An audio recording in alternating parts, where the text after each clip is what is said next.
Oh, guys, so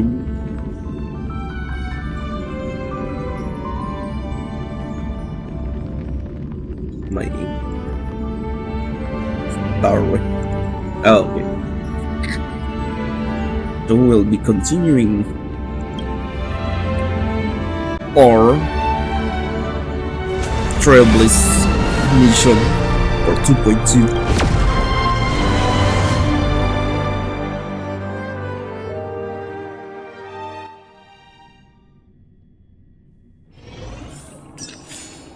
I get sleepy on this.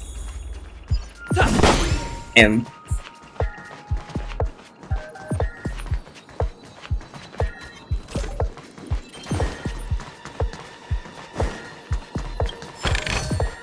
is that all?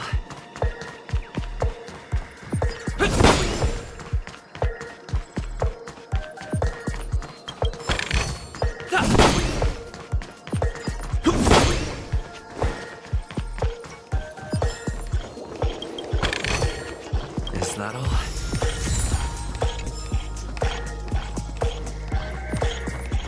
okay. Congrats to both of you for clearing the stage, but more importantly, are you having fun? Fun is more important than success. Look at the time. You finished much faster than that red-haired contestant did. That red-haired contestant. Who is that exactly?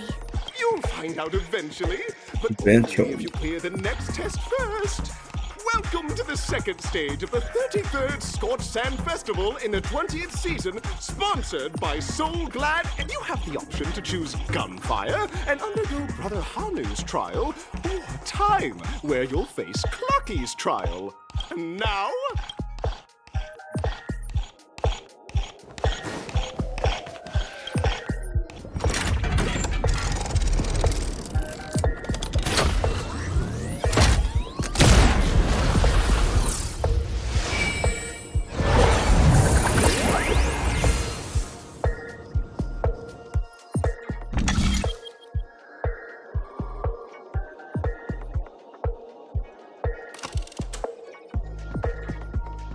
On fire.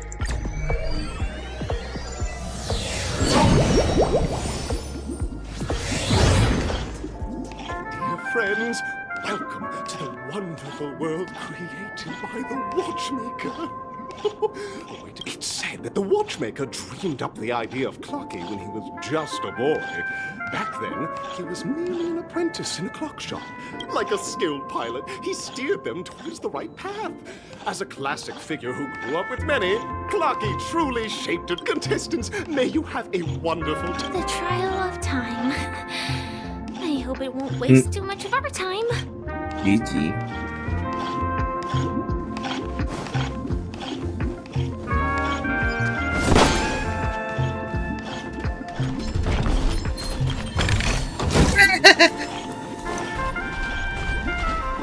Bye.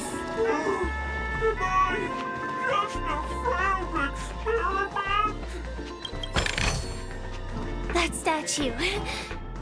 Did it just speak?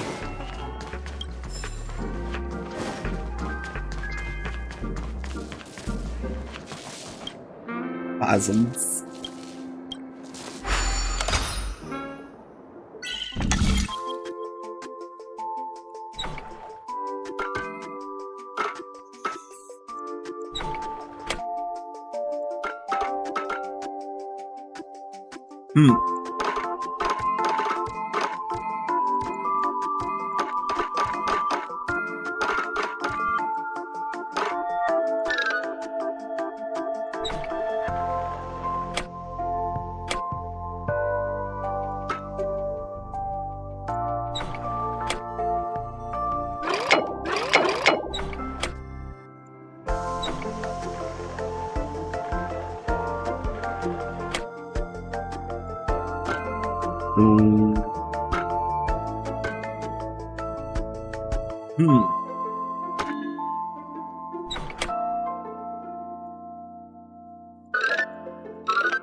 right?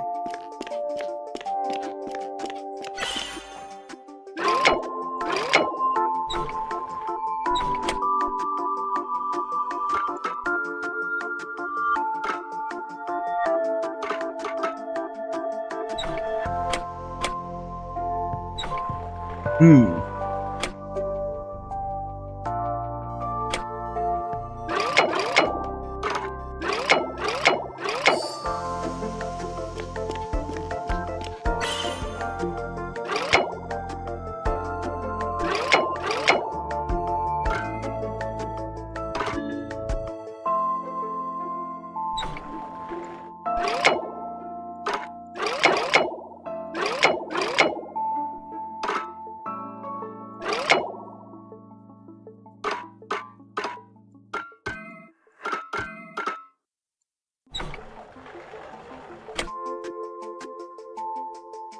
How?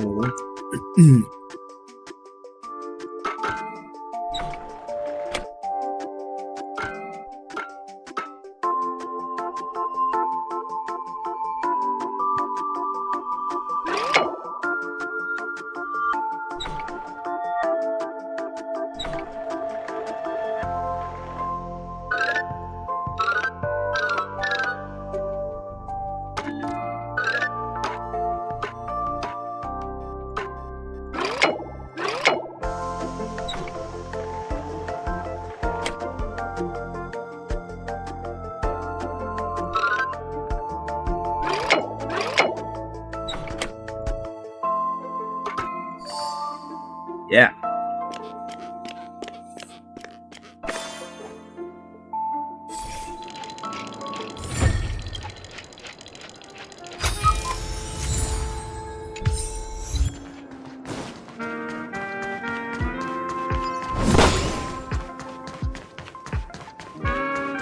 It's another puzzle.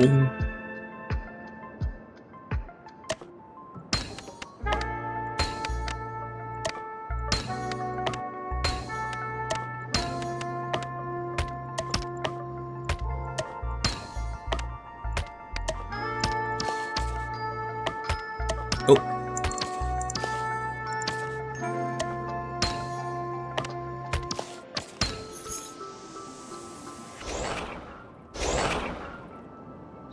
Yeah.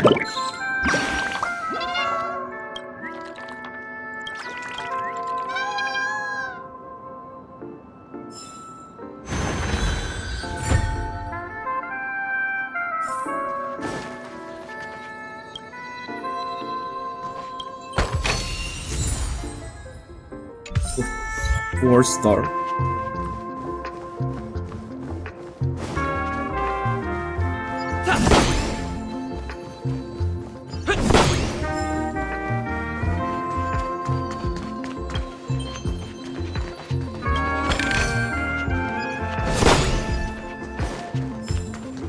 What's in here? Oh, the building puzzle. Am I just a failed just an expendable fail?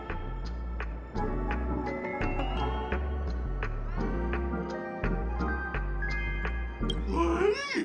So you guys are just like the other challengers. You want to enter my inner self?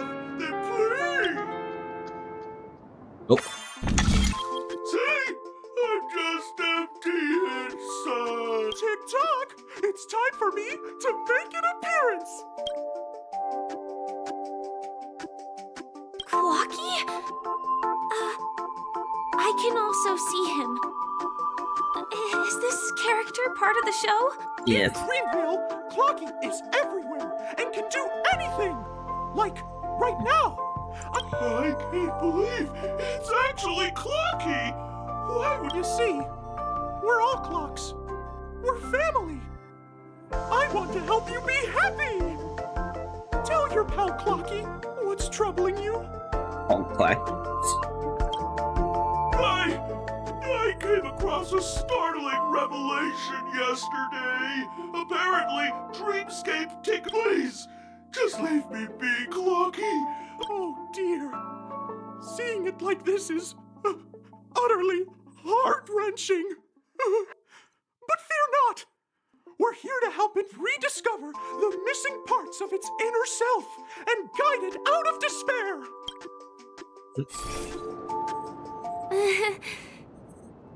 I guess even troop members can experience existential crises. Don't worry, miss. I've already pinpointed its missing parts. Over here, Whoa. my friends. Better use that hamster ball night speed.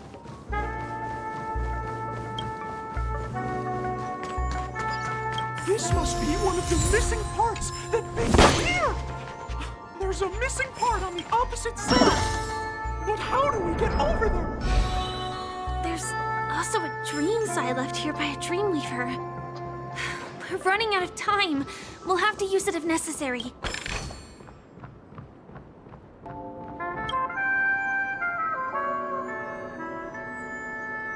Move.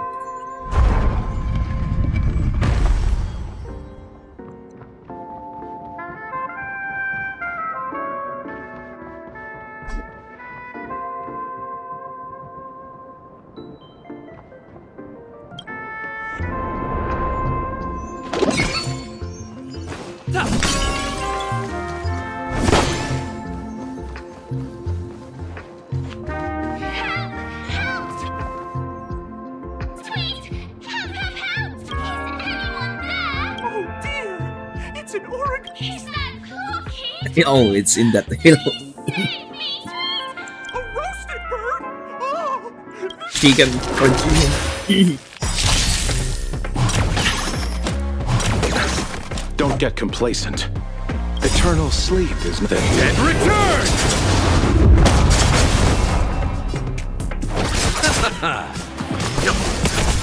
I'm on guard. Hit!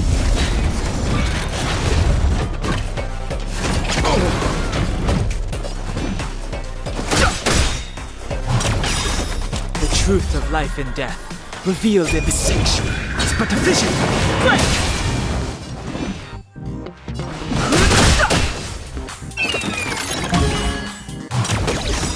Lance ablaze. Lance! Forward! You chose the wrong enemy.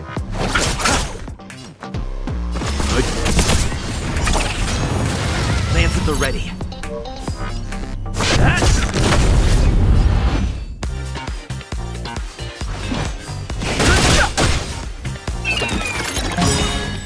Eternal sleep and dead return!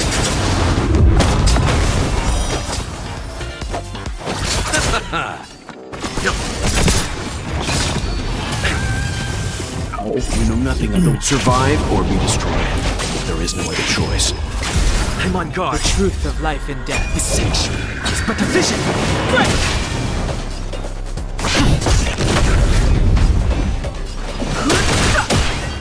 I'll see you off. Let's begin.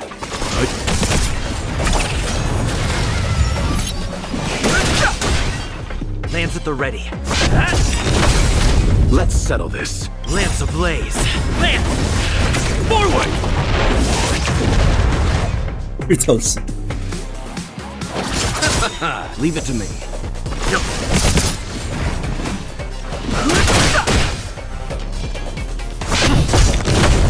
You chose the wrong enemy. Let's begin. Fighting is meaningless.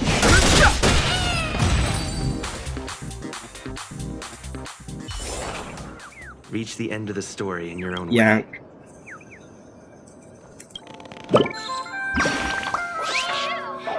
you, guys! Thank goodness you're okay. Because that fella stole one of Mr. Big Ticker's pots! I wanted to help retrieve it. An inner self fragment belonging to the Sweet Dreams Troop? This is just too surreal.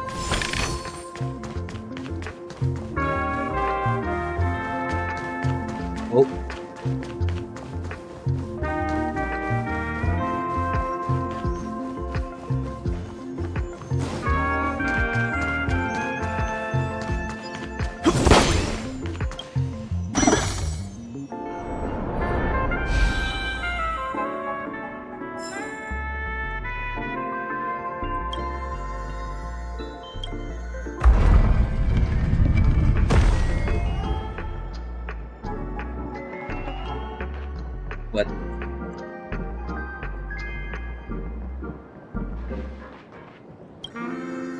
That seems wrong.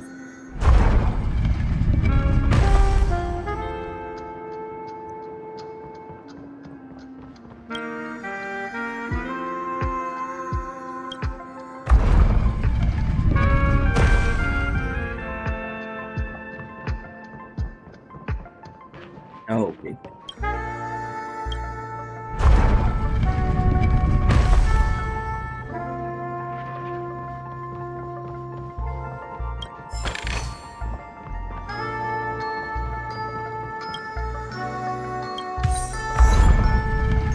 Why took this?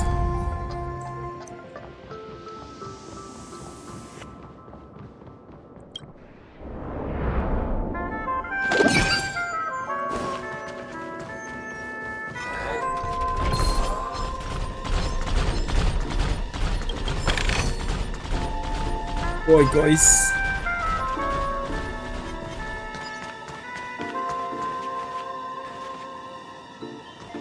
That's a large puzzle.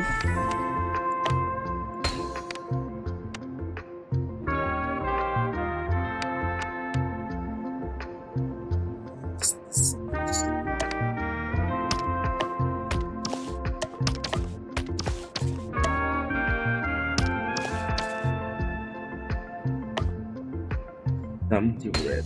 Oh.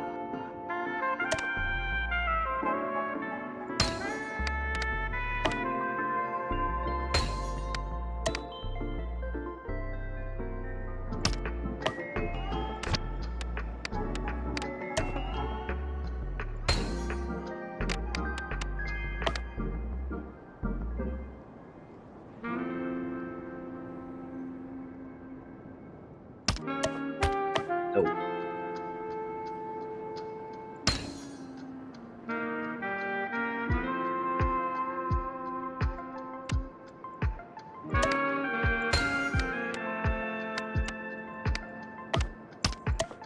So.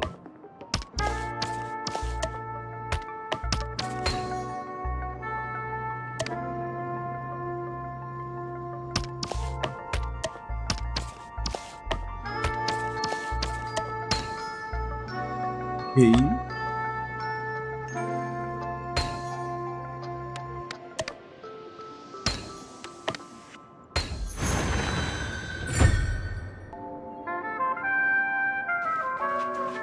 We've gathered all the missing parts.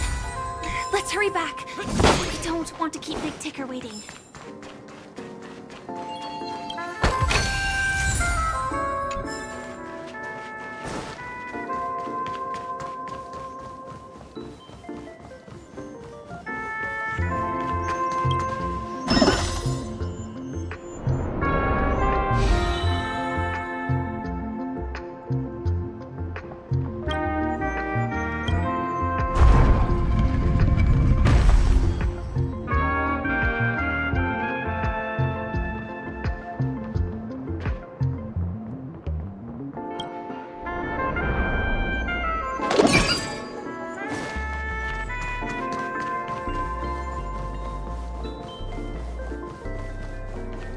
Big Ticker. We're back!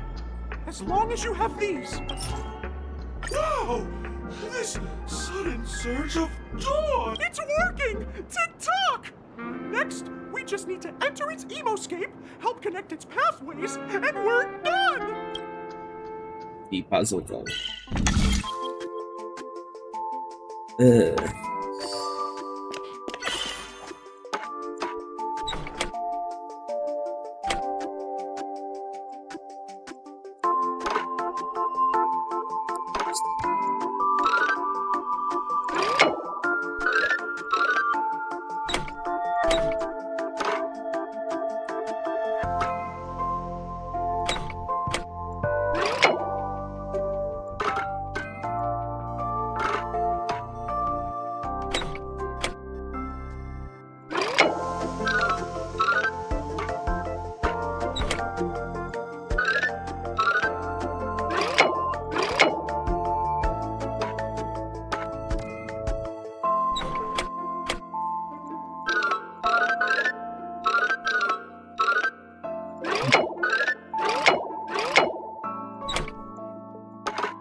What's going on in here? Your inner self is a mess! I'm not qualified to be the real Clocky. Just give up, Clocky. No! This is unacceptable! You have to face your fears!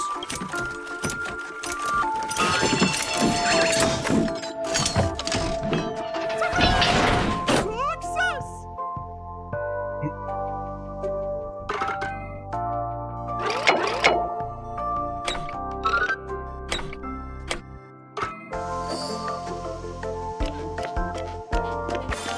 All right. Thank you, Clocky. If not for you, I'd never be able to connect with people like this. You helped me find myself again. No problem at all. As the guardian of Dreamville, it's what I'm here for. Tick-tock! My friends, you still have other important things to do. Go forth, my friends. When the moment comes, all the Dream Tickers and I will cheer for you. It's all done. Victory's in sight. Let's head to the final stage. Oh. What's this? Stay. This will strengthen our position. Will of preservation!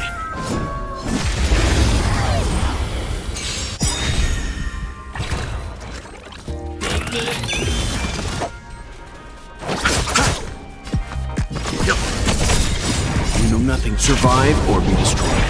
There is no other choice.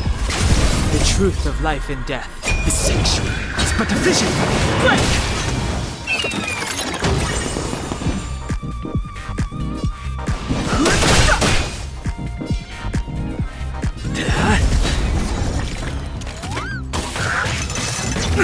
Stop me. Time for some hardship.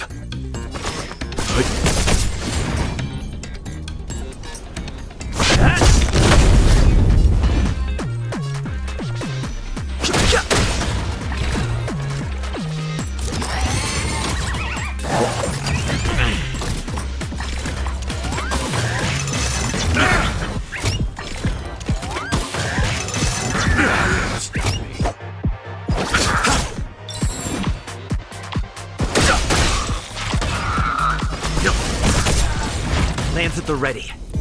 Hit!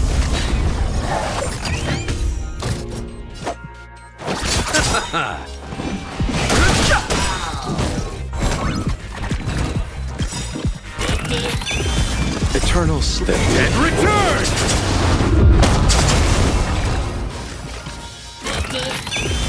Fighting is meaningless.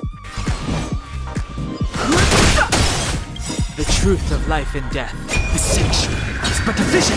Break! Lance ablaze! Lance! Forward!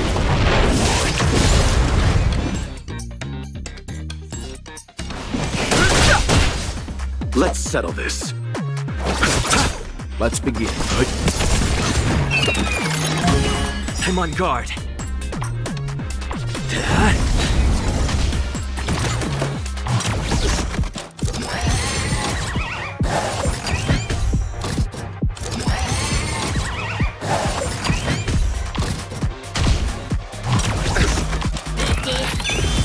No interest in conflict.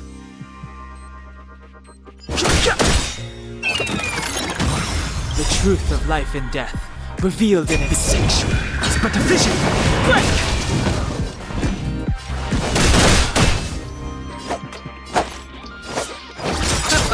Leave it to me.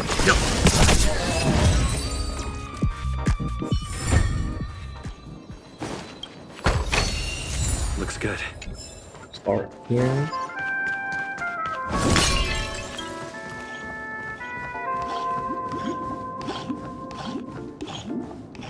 Yellow.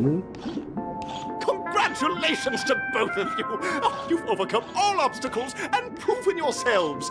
But, unfortunately, there is only one who can be Penacony's festive supers. In the final stage, you will face the defending champion. If you're welcome to the 33rd Scorched Sand Festival's 3rd stage in the 20th season, sponsored by Soul Glad Enterprises, Superstar Showdown. Oh my.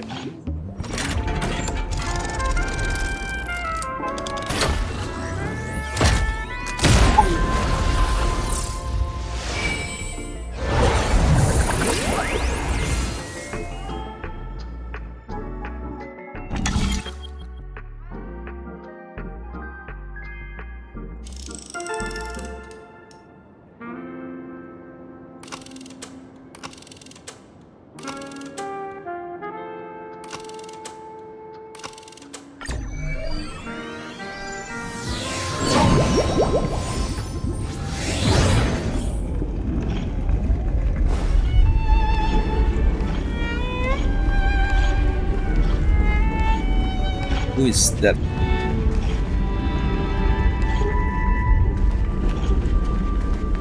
Oh, Argent. No way. I think I just saw someone. Someone extraordinary.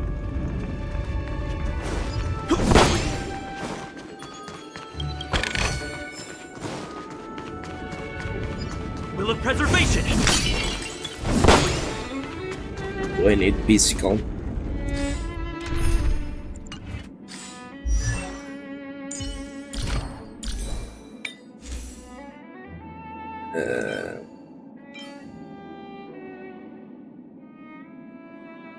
Need your... Oh,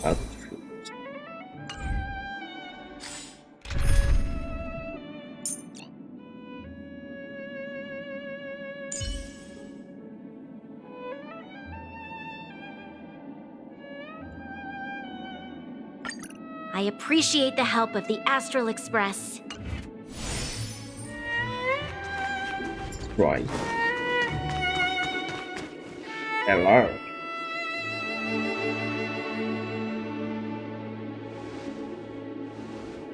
Are you a Knight of Beauty?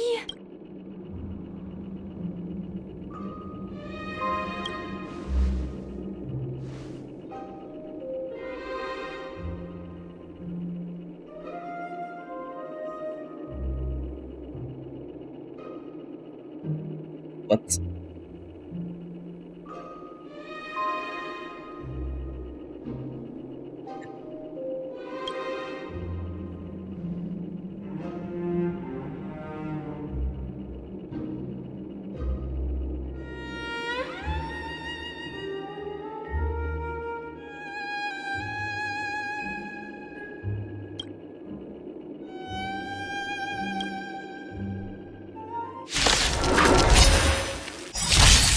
Behold, this symbol of pure... Uh-oh. Time to change tactics. Lend me your strength. Let's begin. You know nothing of survive or be destroyed. There is no other choice. The flesh wound! Hit! Lance ablaze! Lance! Forward!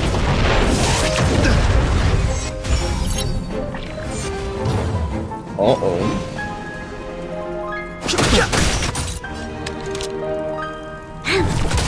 Leave it to me. Lance at the ready. Let duel commence. Put forth all your... Uh-oh.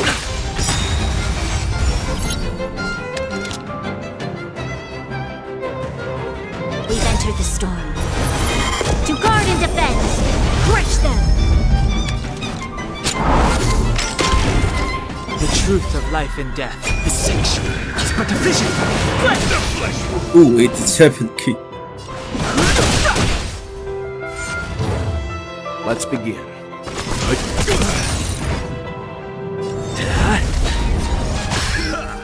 Confess!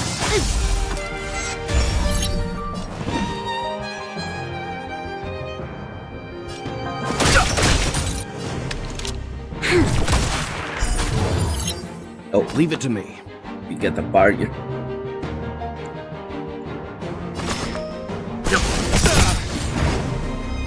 You know nothing of survive or be destroyed. There is no other choice.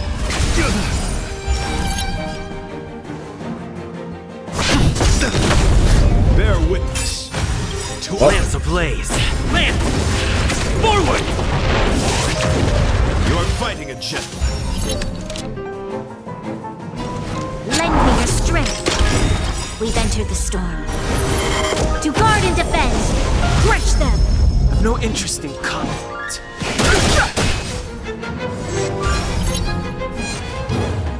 Pledged I'm yours. Put forth all your might. Let's go. Ow! What the Who gave the barrier?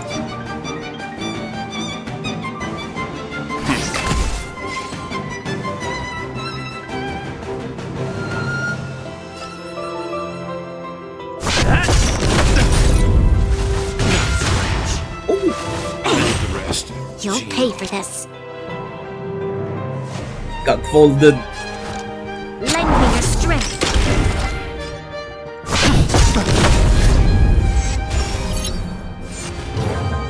Let the duel commence. Put forth all your might. Troublesome.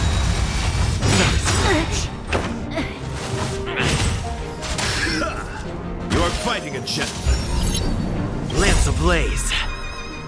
Lance! You can do it, Trailblaze. Still challenge. Oh. What happened?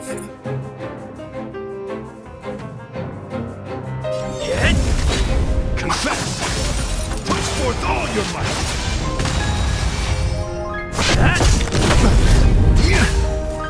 Put forth all your might.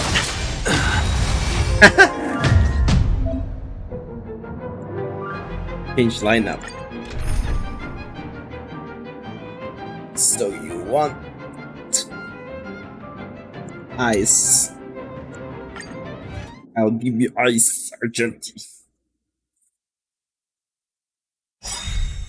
We're in trouble now. Eternal.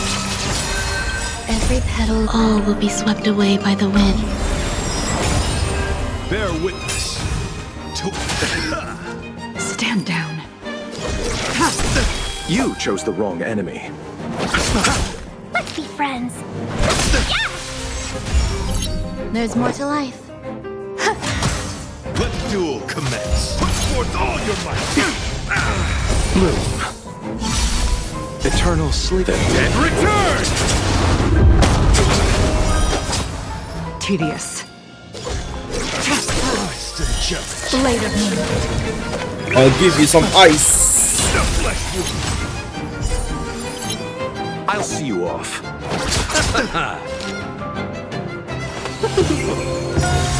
thousand wonders. Fight is one. Nothing major. All will be revealed in lunar flame. Pledged I'm loyalty. Some value I Hey. Behold, this symbol of pure. You're fighting a gentleman. ready for death.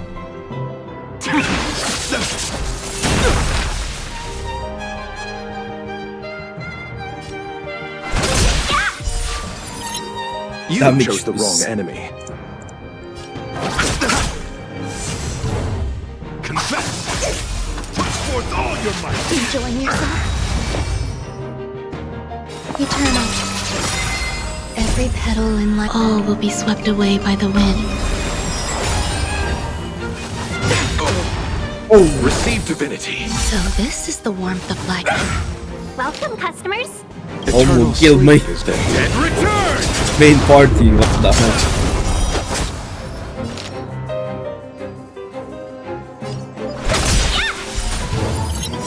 A thousand wonders. Fight is one. All will be revealed in lunar flame.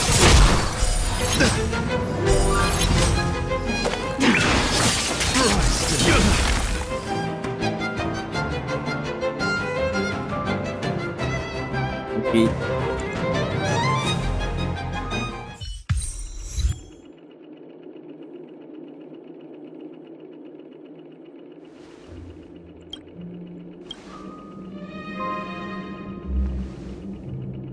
don't have much time. May fate allow us to meet again, Knight of Beauty. In that case, let's make our way to the end. Penacony's really thronging with talent. I hope...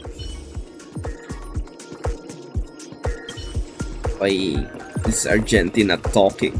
I mean voice.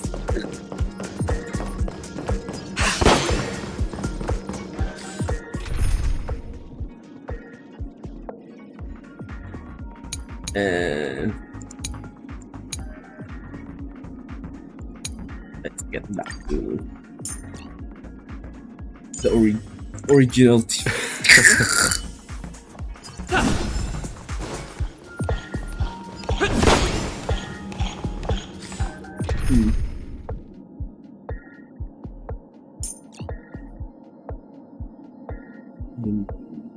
Offer.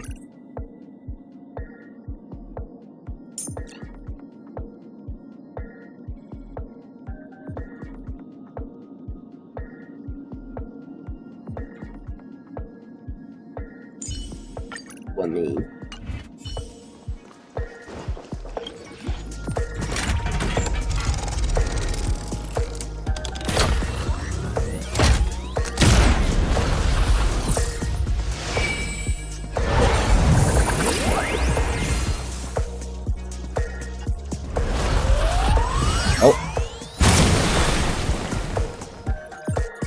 Superstar.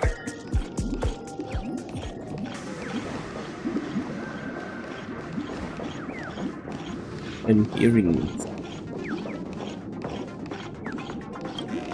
Oh.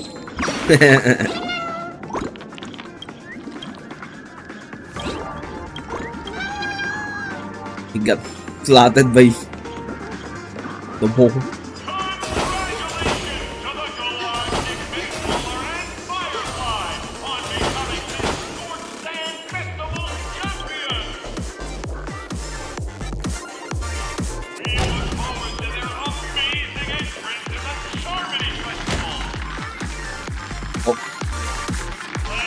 This OST sounds like a Tekken OST.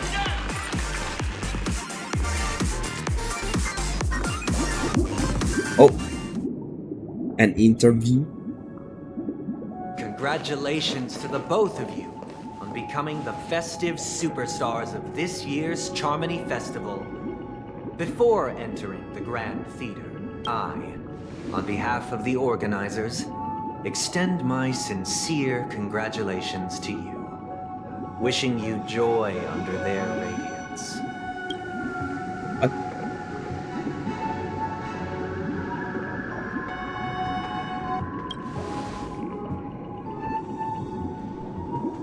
What the hell is As previously that smile? promised, my sister, Mr. Yang, and I have met with the Dream Master. We delved into the truth about Penacony and its Stellaron, and have come to a consensus. Both I and the Oak family cannot acquiesce to your request. Just as expected. We acknowledge the perspective of you, Nameless. Penacony does require change, but not as you propose.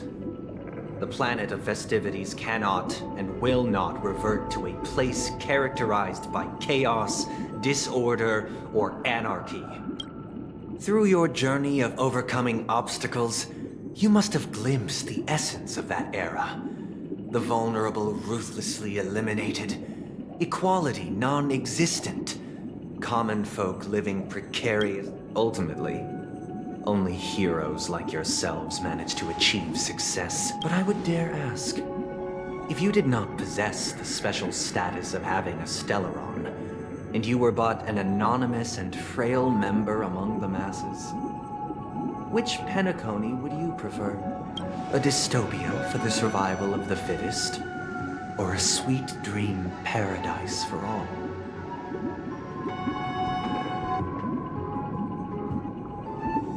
I don't know.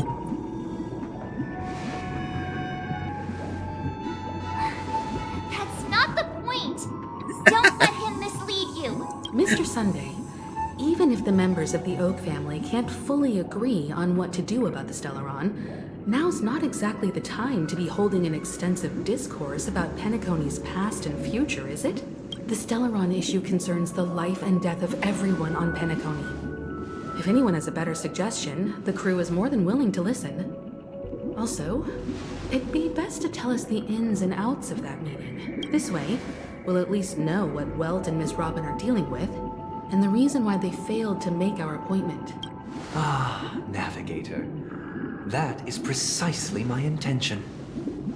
With all present, let's begin by discussing the details of that meeting. There's only 2 seats there. Let's talk about our tribulations and choices, our ideals and beliefs, and our final course of action. The only path to take. Well, You mean to say that for the longest time, there have been scoundrels who would use the Charmony Festival that I have bequeathed to the masses as a tool to realize their ambition? Indeed, Dream Master. Once the Charmony Festival begins, the Stellaron's powers, along with the song, will be broadcast across the entire planet of Penacony. And then everyone in their dreams will be unable to awaken. This is indeed surprising to me. The dreamscape is maintained by the collective effort of the 5 families. If someone were to use the Charmony Festival to recklessly disseminate the power of the Stellaron, this individual must hold a position of great. Do you have any? I'd like to ask, did you really not know of the Stellaron's existence? I would have never thought that this nameless would point the spear at me. Quite astonishing indeed. If I have offended, the Astral Express extends its sincere apologies. But the current circumstances are dire and leave no room for meticulous inquiry. We're doing this out of concern for the Dreamscape's safety. So, if you could, please alleviate our concerns. Dream Master, it's just to prove that the Charmony Festival has nothing to do with the Stellaron. If we're being overly cautious, I will return to the stage to offer tribute in song, just per the arrangement. Sunday, Robin. I've watched you two grow up and know your dispositions like the back of my hand. Both of you, right now, can surely be lauded as their most devout advocates. I already know your resolve. The magnitude of this matter is enormous and cannot be taken lightly. Since Mr. Yang has asked with such earnest, Sunday, might I ask you to beseech them to cast their light unto me, and question me in their stead, so that no lies may be concealed? I will do as you command. Robin, could I entrust you to be present as a witness, to document the truth, and to proclaim my innocence, so that all slander may be... I will do as you command. May thy will be carried out on earth, just as it is in the heaven. Oh, triple-faced soul, please sear his tongue and palms with a hot iron, so that he will not be able to fabricate lies and make false vows. Let us begin. There is nothing else to prepare. I mean, the Dream Master is using another person to... Understood. Question. Have you devoted your life to your god, never worshipping other gods? Naturally. Do you love your god as you do yourself, always heeding their admonishments? Naturally. Naturally. Have you strayed from the path expected by your god, betraying their name? Never. Have you ever been inordinate with your asks of your god, coveting more than the foundation of the creation itself? Never. Then, a final question. Do you swear to fulfill all vows, past, present, and future? With the Eon as my witness, if I do not deliver on my words, or if I renege on my vows, may I be cursed in accordance with divine law. They have seen your faith, and have endorsed your faith. With this, it can be evidenced... Just a moment. Nope. What is it, Mr. Yang?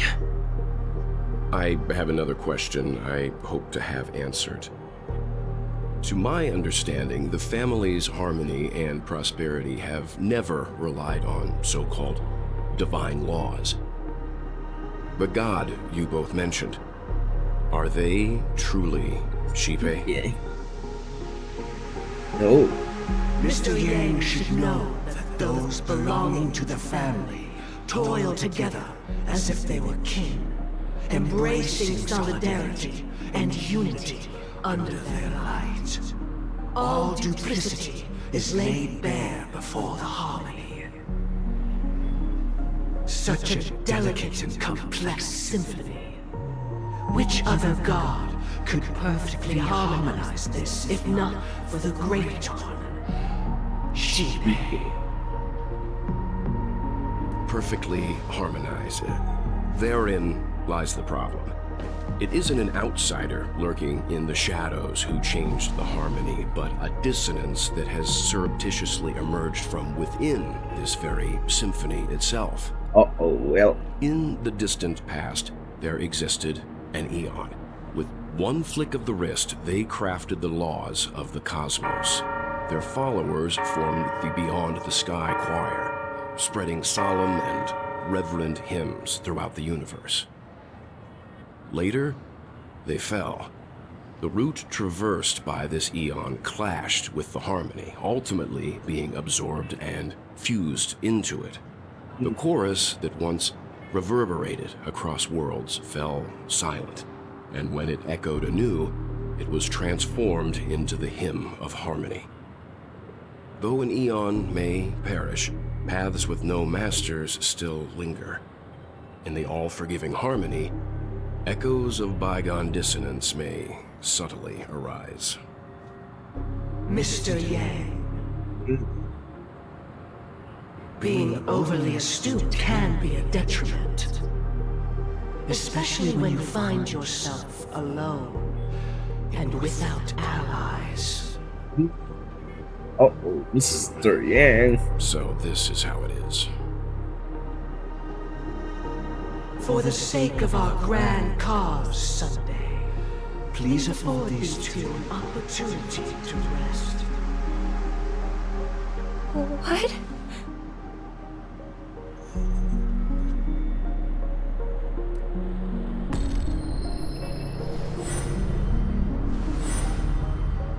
Sorry, Robin. It's just you. I did not wish for you to know this. It's a pity that things have turned out this way. So, this is the true reason I can't sing? The shadow that envelops Penacony is actually... We were never children of the harmony. Our ideal paradise could not have been crafted by Shipe. True bliss can only be guaranteed by the one who transcends the many. Within the foundation of law, humanity establishes civilization, and through harmony, we obtain order. Unbelievable. To think that there would be remnants of the Order on Penacony. What have you done with Mr. Yang and Miss Robin? Don't worry. I just gave them some time alone to ponder their fates. You should know that these actions make you an enemy of the Astral Express. Should we need to stand against the Nameless, it would only be myself and the Oak family involved. But we haven't reached that point yet, have we? Your efforts for the justice of Penacony are evident to everyone, and have been widely observed.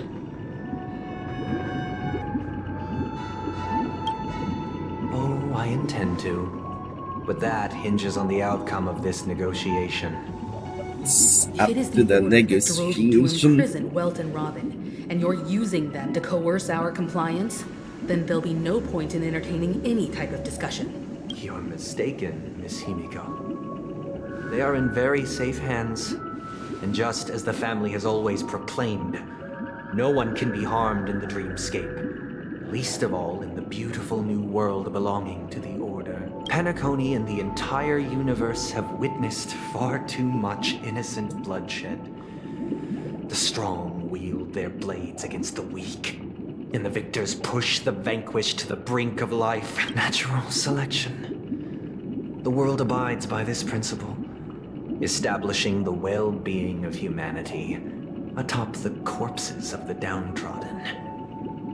Only we, or rather, I, possess the power to put an end to this farce. So you've decided to resurrect a dead Eon?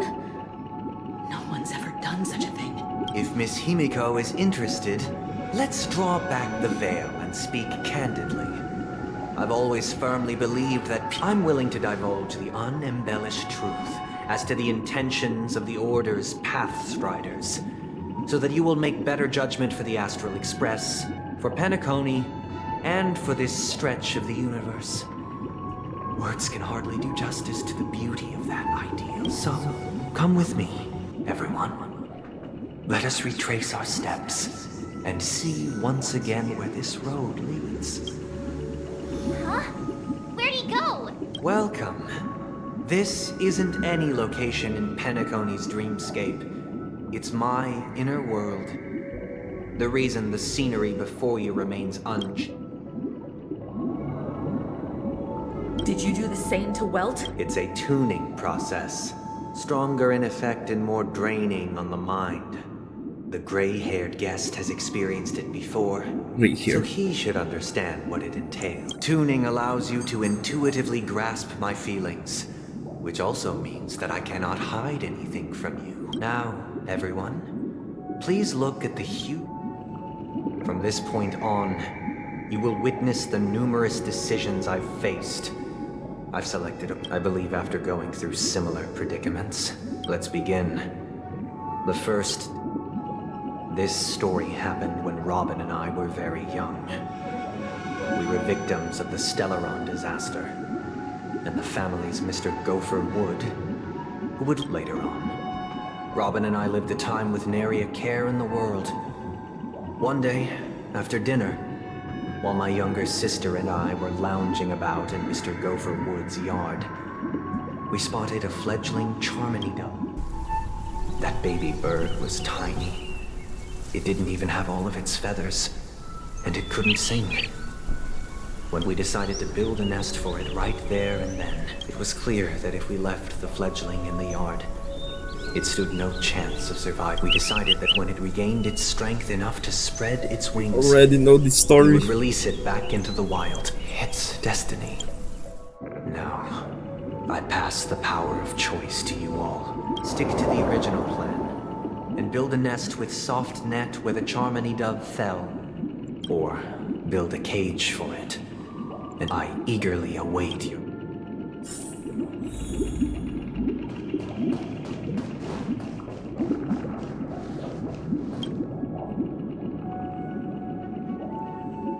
I'm happy to see that you made a choice similar to ours.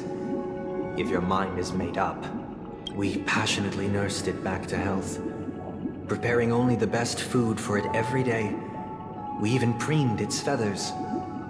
Later, on the day that I watched it for a long while by the window, probably about 3 or so days. In those 3 long days, finally, On the 137th attempt, 137. it succeeded. But its attempt did not go perfectly. After the fall shattered its wings. It writhed helplessly in my embrace. But it was all for naught. Finally succumbing to a pain, I deeply regret the choices we made.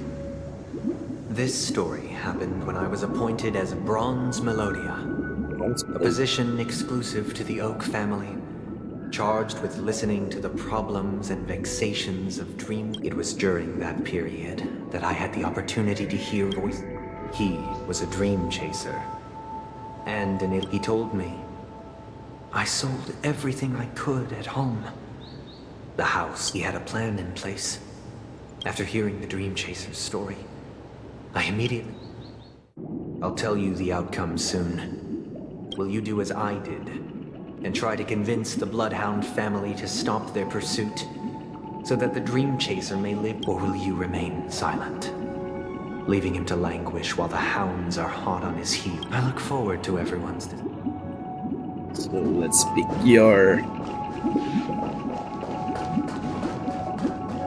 choice again. I'm honored to witness you arriving at the same decision. Out of respect, I'll share with you the dire consequences that my choice back then. First, the outcome. He attained major success. After avoiding capture, he ran a business for a few years, very quickly making a now then. Did he realize the wish he set out to achieve? No. The last time I saw him was in the real world, where the hounds were going to permanently exile. He told me the reason he was in this predicament was because he conspired to usurp the head of the Alfalfa family. When I asked him about his two children, in the end, my heart aligned with the harmony, and the good deed I dared to undertake. As to your choice, I once again offer my heart in the story this time. This story happened the day I was appointed the Oak family head. At that time, Mr. Gopherwood was the... What surprised me was that the Dream Master had only come to deliver a letter to me. He let me read its The letter contained the usual pleasantries, anecdotes from her travels. Nothing out of the ordinary. Just as I started wondering how this letter related to our discussion... Do you know who wrote this letter? My sister, of course. But why would you personally To help you grasp the full scope of this issue. From what the letter indicates, she must be in Caspelina 8, correct? She's touring there right now. Correct. Has she mentioned anything about a stray bullet? A stray bullet? What? A war has broken out on that planet. It is because of this very reason that Robin chose this destination. To spread the word of the harmony. And to save the lives of that planet. She personally made for the front lines. She hoped to ease the people's suffering with song, and was willing to brave mortal danger to deliver the IPC's medical supplies. Unfortunately... Is she alright? If the operation was successful, by the eon above, the bullet struck her neck directly, yet possibly as a reward for her consistent deeds of harmony. It didn't hit any vital arteries. Once you've attended to your outstanding... Those damned savages! I'll pack my bags right away. Now you understand why she always wears such elaborate neck ornaments. How could this happen? It's all in the past, so please don't worry. I share this in the meager hope that you will understand the harmony's limit. Likewise, I've prepared one last question, because this is merely a figment of imagination. A nightmare that has haunted me through countless... Would you still support Robin's journey on the path of harmony? Yes.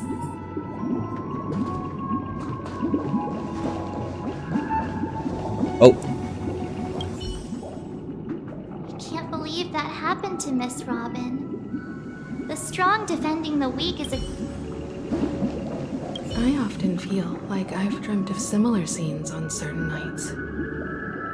In the dream, I see blurry faces.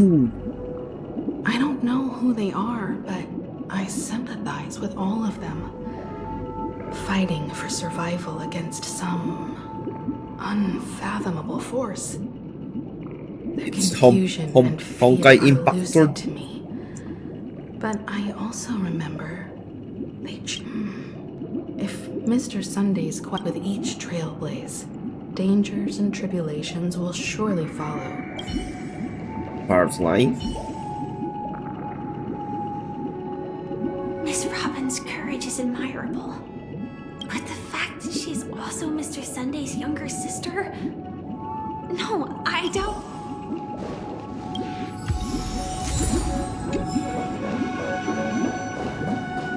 Sport.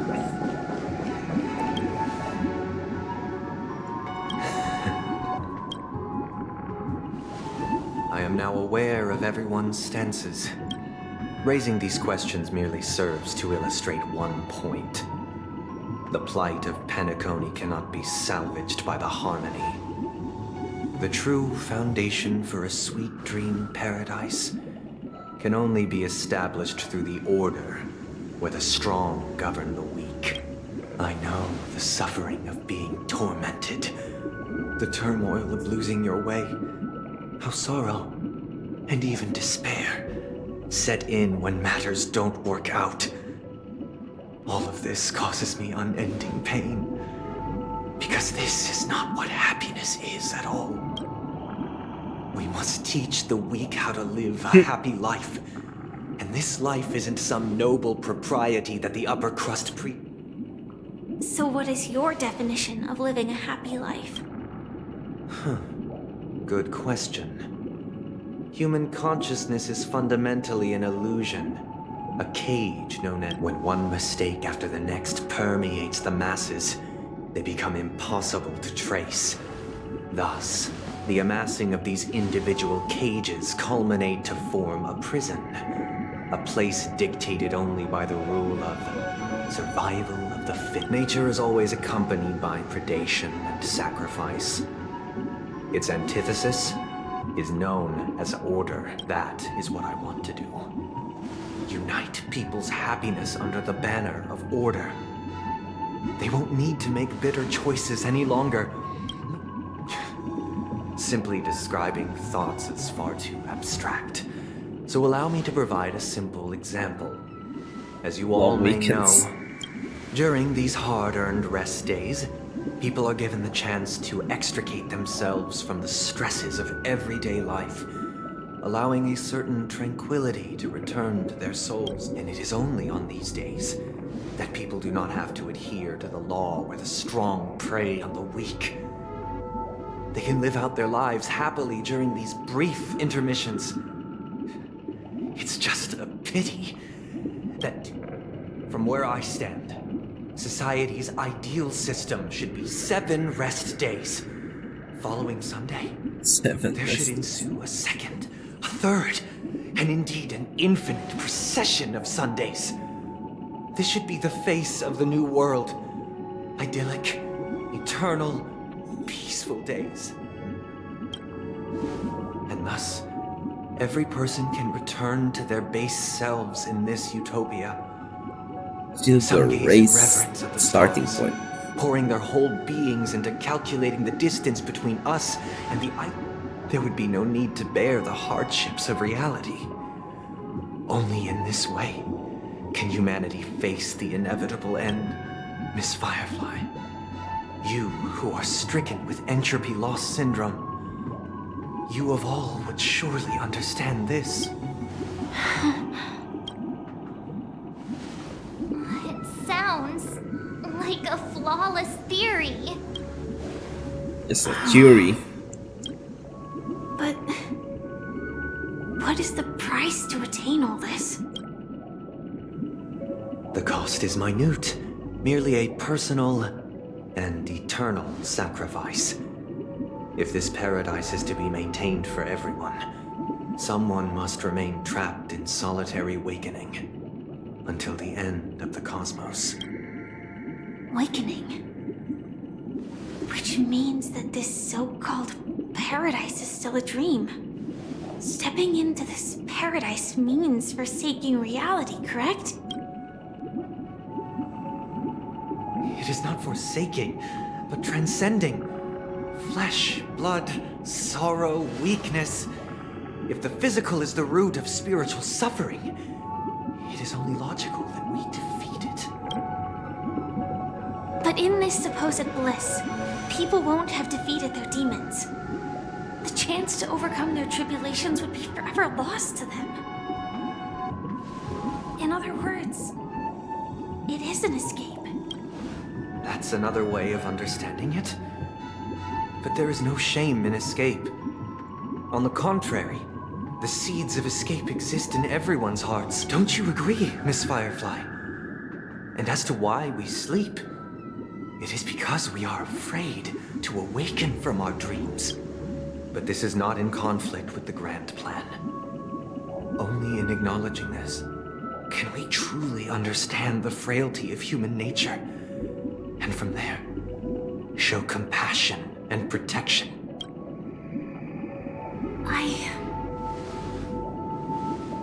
I admit that you are a born leader. Your perspective on humanity brims with pessimism. Yet you express compassion for all. Even when your heart pities them. But unlike you, I live for the self. From my perspective, individuals making choices for themselves is their birthright. The want to escape may be innate in the weak.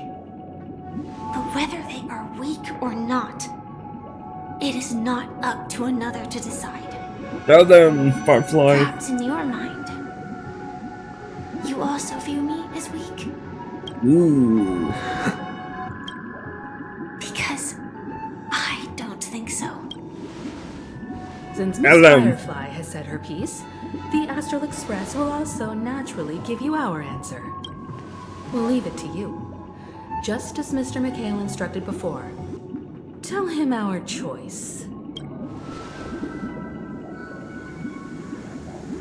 Okay. Not long ago. What is this place? Does this place ring any bells, Misha? I don't know. But I feel a sense of deja vu. What is this place? It's the realm within a dream bubble.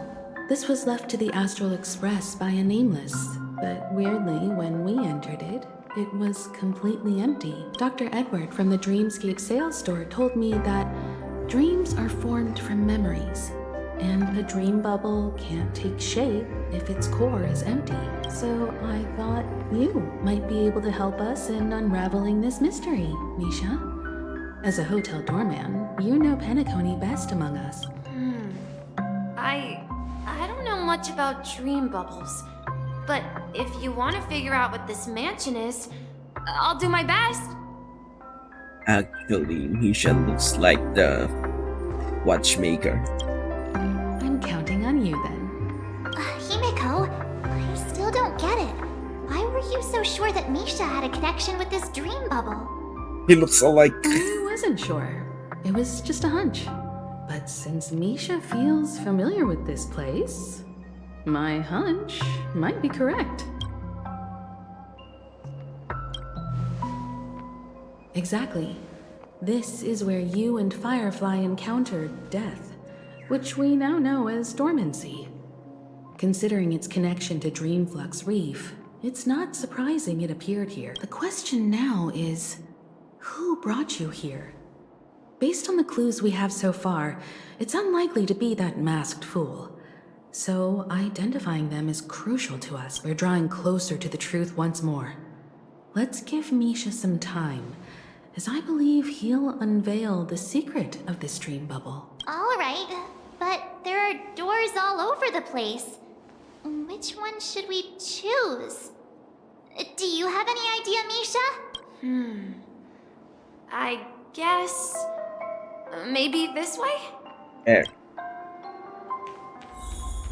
I I'm not entirely sure, but let's give it a try.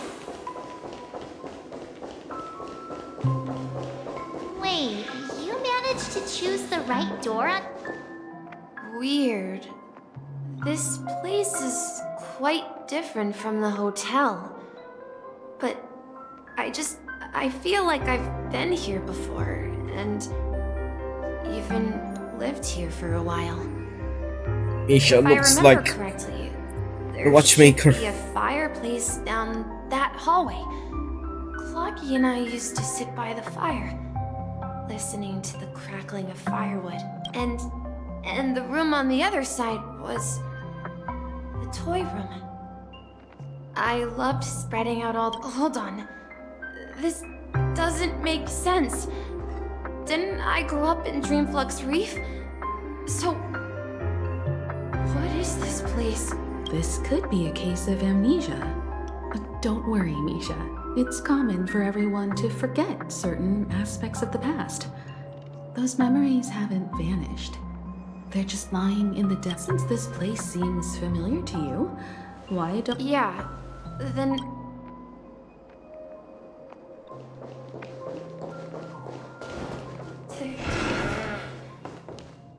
I heard some noises from the room. Origami Bird? That's a friend of mine. You and Origami... Yeah. It's a member of the Compass crew, just like Clocky and Miss Mirror. And there's more than just one Origami Bird. They follow Miss Mirror's orders and handle all sorts of jobs on the ship. Sailors? Could you tell us more about the Compass, Misha? The Compass is a ship bound for the New World. Hero. Clocky and his Want partners this? travel through layers of fog to the depths of the sea. Whenever there is danger, Clocky will use a compass and guide the ship in the right direction. That's a great story. But in the Penacony cartoon, Clocky and his partners have always lived in Dreamville and never ventured out, right? Huh? Oh, weird. I could... Perhaps Clocky. So... Lucky where is has One Clocky Piece. gone? Did he leave to protect Dreamville?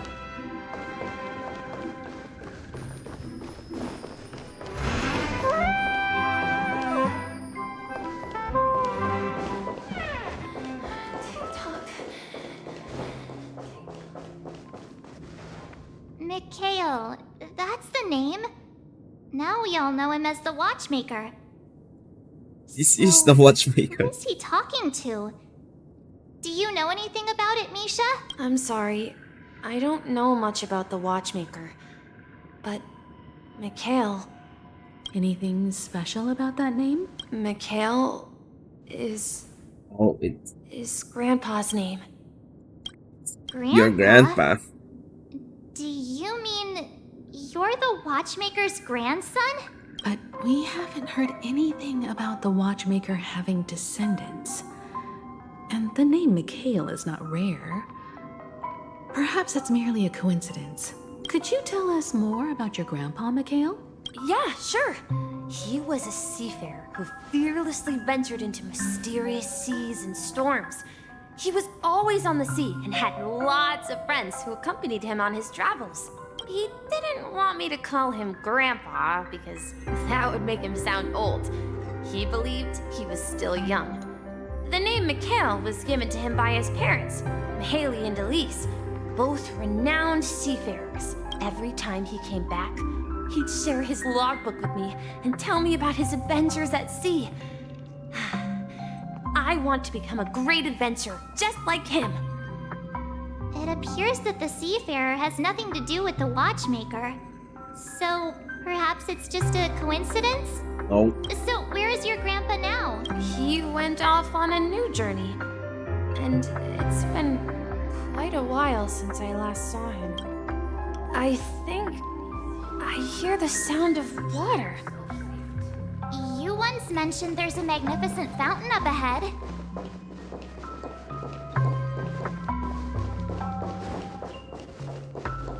Yeah.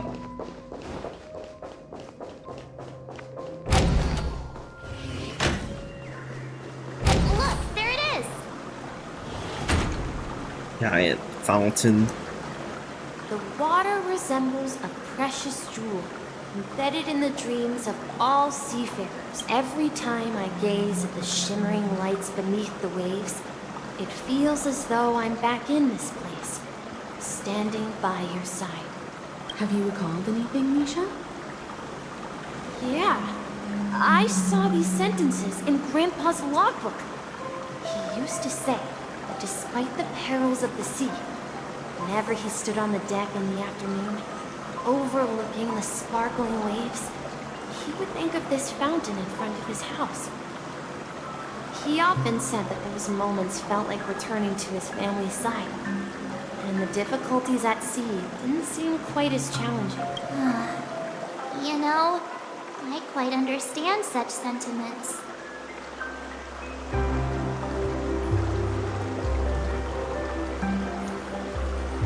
You're getting greedy. Hey, don't tease! I was just being a bit sentimental. Perhaps every adventurer far from home carries a fountain within their soul. Even though the other side of the sea remains shrouded in the unknown, the fountain in front of his house serves as a compass, leading him back to his cherished ones. Yeah, while Grandpa was at home, we would stand by the fountain and place the compass, a toy boat that I made, into the pool back then. I would ask him when I could go on adventures like him.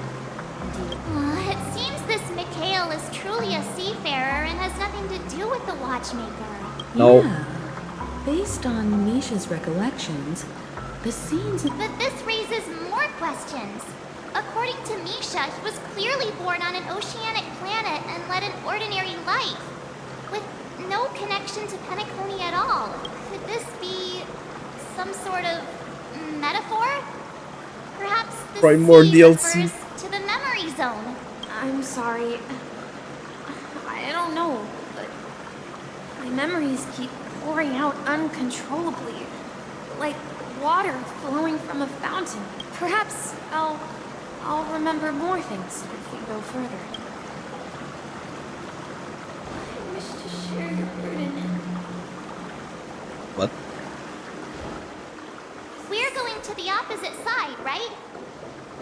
No, we should turn left here.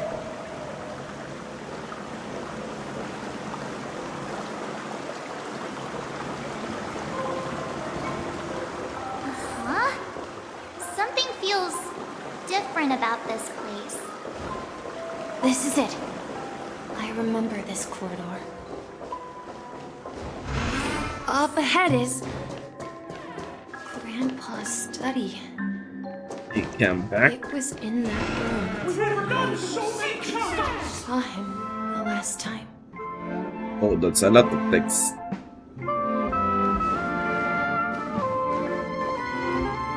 The atmosphere in this room feels totally different. Misha! You finally come! Clocky, you're here! Huh. Yeah. This is the room where we first met each other. Are those books on the bookshelf logbooks left behind by that seafarer? Yeah.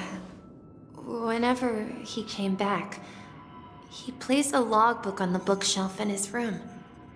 They contain records of his expeditions to every corner of the world. He wiggling his described nose. our world as a fountain. At some point, the sea started to gradually swallow up the land where people lived to ensure that everyone had land to settle on. He had to continue exploring the sea and search for the source of the rising seawater. What the hell is this? On This that is day, a One Piece called me to his study, story. telling me that he was embarking on another journey. However, I asked him if I could go with him, but he said that my adventure lay up. What sound? He told me about a vast ocean in the sky. No, this is Genshin's story. He spoke of a train that transports children with a desire to venture far away, traversing the sea of stars without ever... He said that he knew the crew on the train, and that he had asked them to take me along. He said the journey I had always dreamed of would start there. A train? What? Could it be? It's the Astral Express. I remember now. Oh, so Grandpa's friends are a group of nameless who came to this world to resolve a disaster caused by a star. Then, he gave his pocket watch to me. It was his cherished treasure, appearing in every one of his adventure tales. He explained that difficult times were ahead, Floppy is those mine. but assured me that the watch would guide me. He said, as long as I kept moving forward, I'd eventually reach my desired destination. And then, it was as if I heard the distant sound of a train whistle, echoing throughout the room. Exactly, Misha! And then we followed that whistle, didn't we? Yeah. I think I can still find the way we took back then. Sound ringers. Oh, This is the dream jigsaw, right? So we're supposed to find the exit. But Do you remember? You said you obtained a mysterious... hey, the shape seems to match. So this Looks like we're just one step from revealing the truth.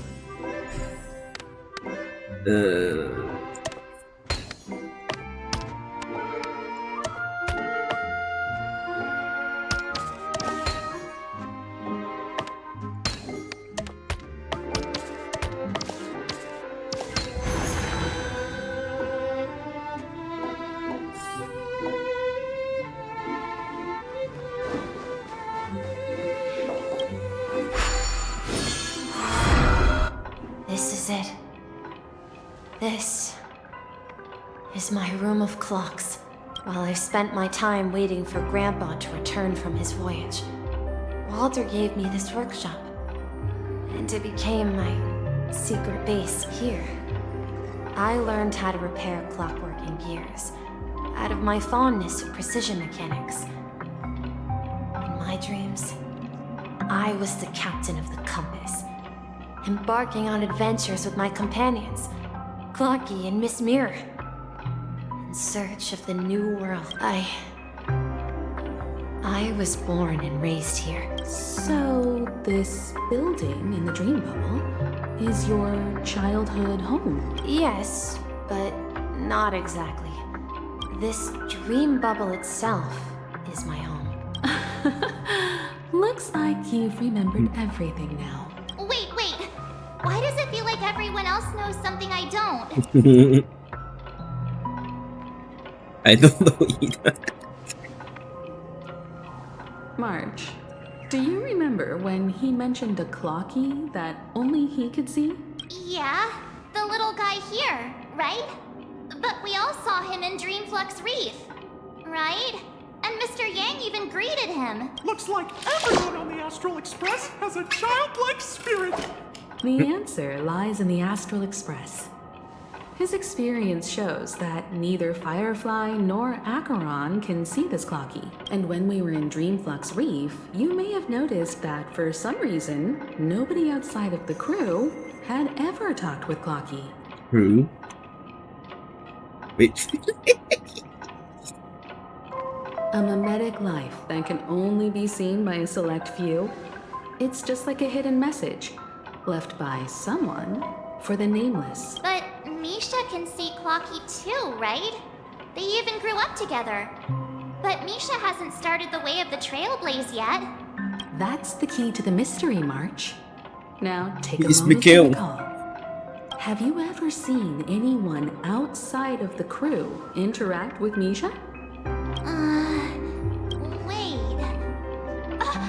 No way! That's Is it? the answer, March 7th. This dream bubble is the place where I was born. And I'm a dweller in this dream. Just like a memory zone meme. I should have stayed here and waited for you. But when reality and memories merged, I unconsciously pushed open that door and left the bubble with Clocky. So it's not that the Watchmaker's dream bubble is empty, but rather the stuff inside ran away? Yep. And the whistle you heard was the sound of the express arriving at Penacony? That's one way to see it, but I believe there's a longer story behind all this. It's best for Misha himself to explain all the detail. How about we start with your name? Now, should we call you Misha, or... Thank you all for helping me rediscover my true self. Now, please allow me to reintroduce myself. I was born on Lushaka, in the Presmere system, adopted by seafarers Mikhail and Char. They gave me a treasure, a name that carried their hopes. Mikhail Char Legwork. Oh. Or simply, Mikhail. Misha.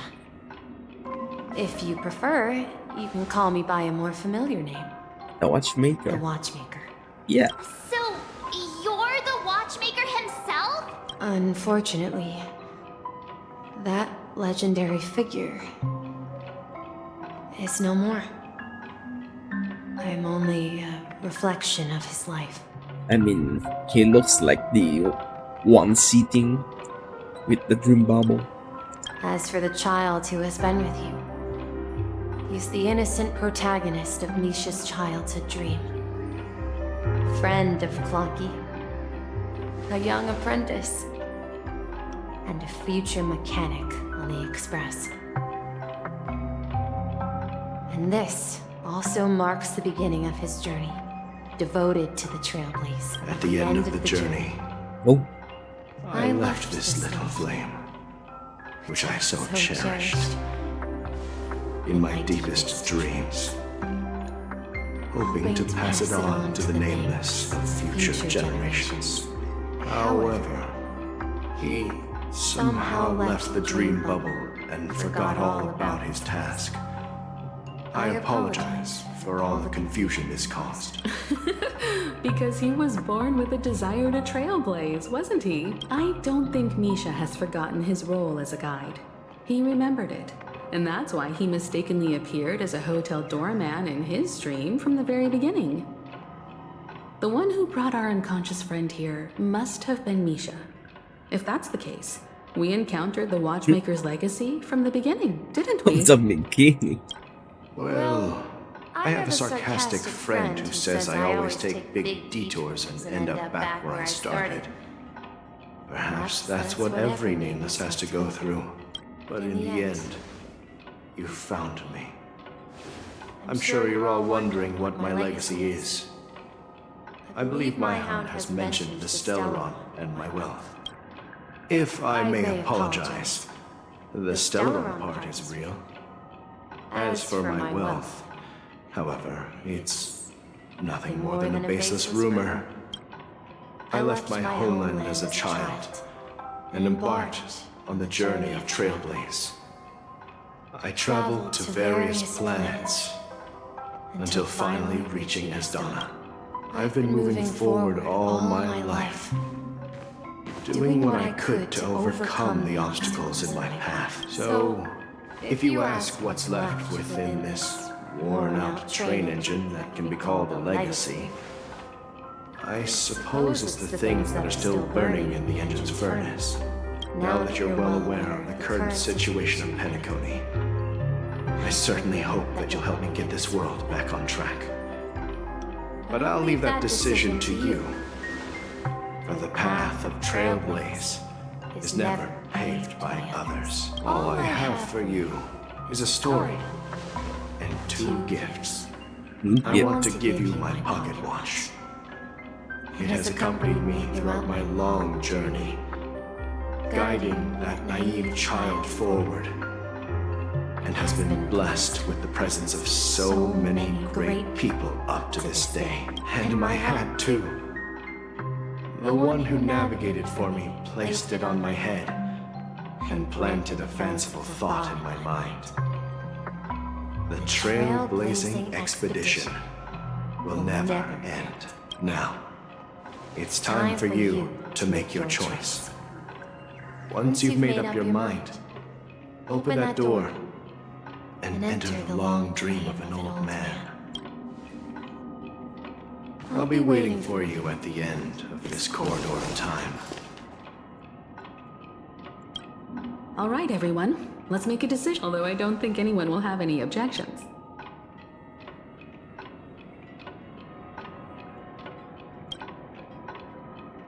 Of course. We've come this far. Surely there's no other option than moving forward. In that case, it's unanimous. Then let's proceed together to the end of this stream and tell Mikhail our decision.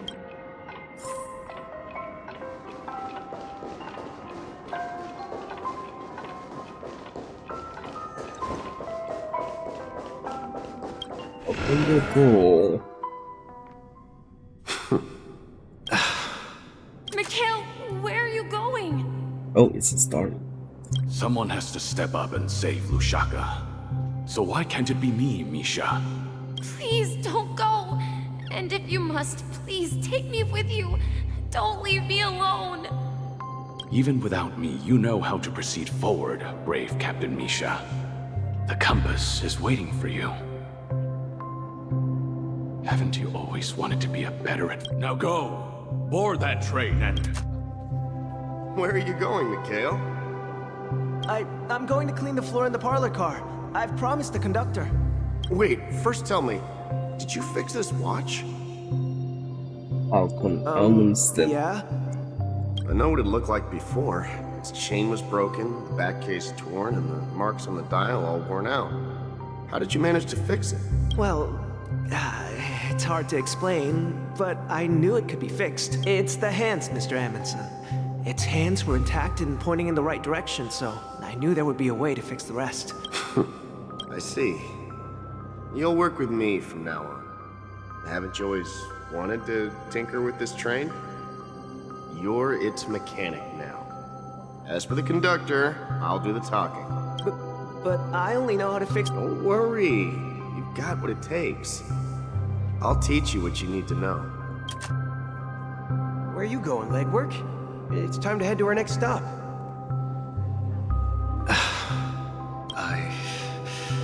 I'm staying in Astana with Rosalina and Tiernan. I see. This place reminds you of home. The people of Astana have only achieved a tiny victory and still have a long way to go towards true freedom. Hanunu needs us. Don't worry, not all journeys lead to the stars. Even if I leave the Express, our path of Trailblaze will continue. Yeah. I knew you wouldn't stay on the Express forever. Leave in peace, my friend. And, take this with you. This is Mr. Amundsen's hat. But why? When he departed, he said he would leave it to his best student. Well, I suppose the time has come. Farewell, legwork. Take care of Tiernan and Rosalina. And don't forget to write to us.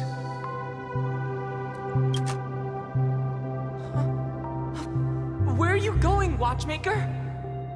Don't worry, Micah. Just going on a little trip. Someone has to be at the forefront of the interstellar frontier, and I'm the only former Nameless in Penacony. So why can't it be me? Because you're all we have. Have you forgotten about Tiernan? The cosmos is way more dangerous now. What will happen to Penacony if we lose you too? But what will happen to Penacony if we don't find a way out? Tiernan. How could I ever forget him? I've spent countless sleepless nights asking myself why I didn't go with him back then. We Nameless won't stop. Don't worry, Micah. It's just a matter of getting back to my old profession. Just wait for me to come back. But if, and it's a big if I don't come back in one piece, then you'll become the next Watchmaker. Where are you going, old man? Oh, you're here. Answer my question. What are you up to? Relax, Gallagher. I just came up with a great idea. Wanna hear it? Oh, come on. Aren't all your ideas just ways to get yourself killed? I may be blunt here, but you're the last remaining hero in Penacony. If you die too, the secret of the Stellaron will go to the grave with you. Yes. I'm afraid there's no way out in Penacony, so I'll have to consider alternatives beyond Asdana. We'll organize a festival using the Watchmaker's legacy as a facade, and send invitations to the entire cosmos to gather people here. So, a desperate struggle against the family? Desperate? Don't we have you here, my friend? This task is challenging, but what hasn't been challenging for us along the way? Well, whatever you do, remember, make sure to send an invitation to the Astral Express. Misha! Where are you going? Oh, it's you, Clocky. Take me to Dreamflux Reef. Last night, I had a long dream about the day we met. I want to write down that dream. Write it down? Why? Oh, so I won't forget it. Do you remember how you got your name, Clock? Of course! You told me that when you were a kid, you lived in a room full of clocks.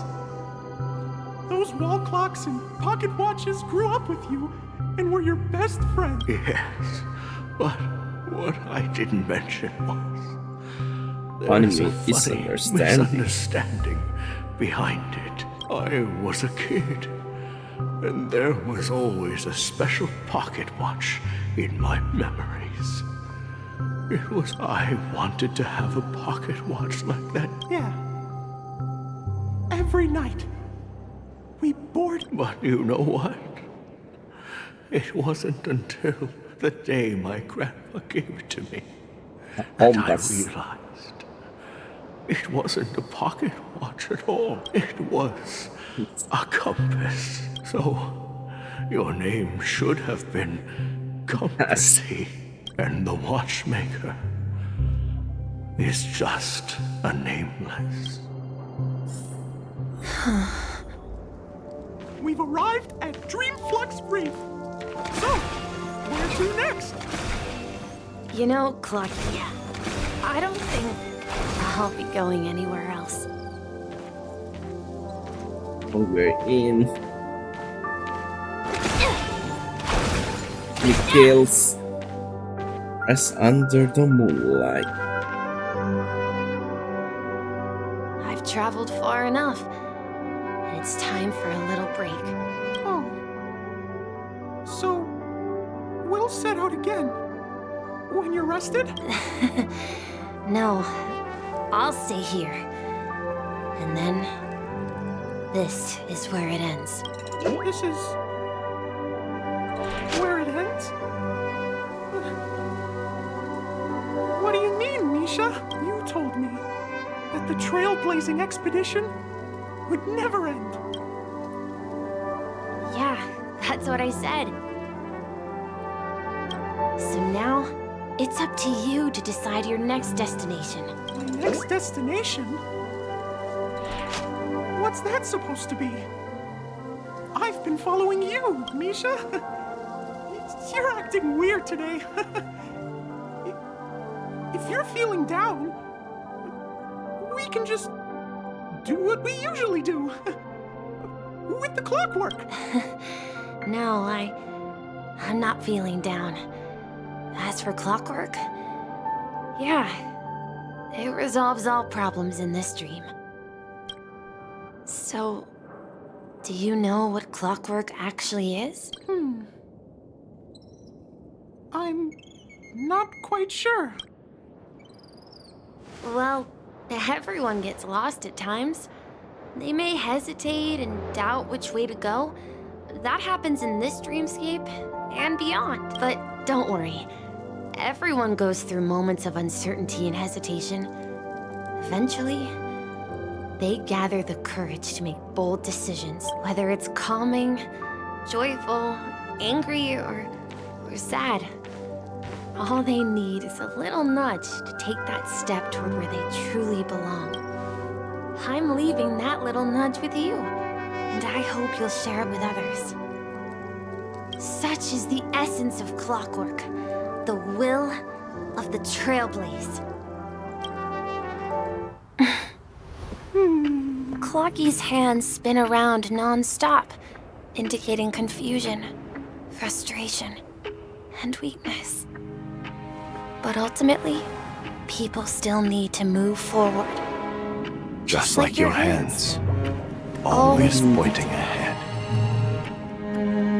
This is where my journey ends. From now on, it is your path to walk. What?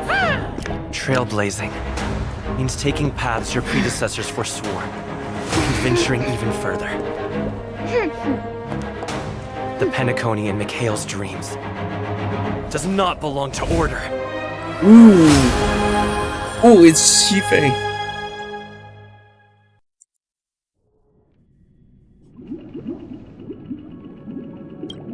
Damn, we got... I can't believe that Eon would cast a glance at Penacony at a time like this.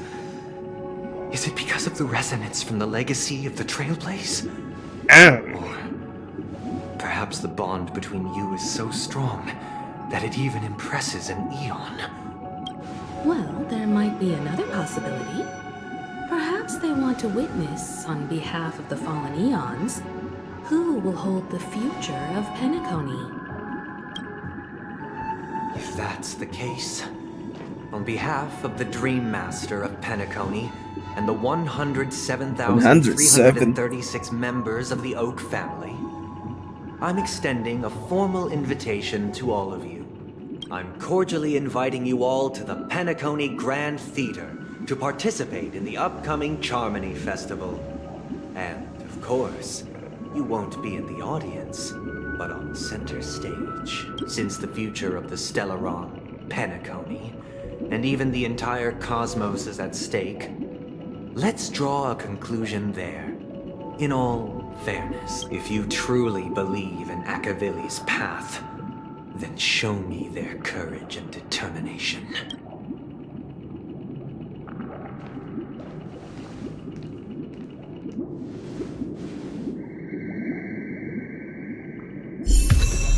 Ooh.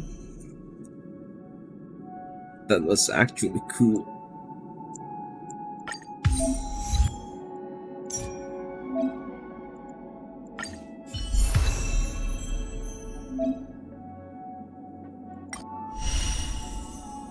Oh, we got the trial for Harmon Trailblaze. Increase break effect.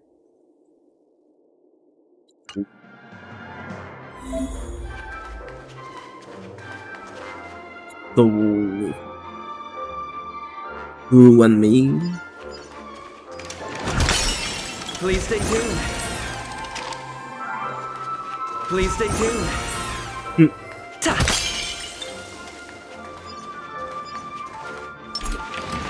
Please stay tuned. Please stay tuned.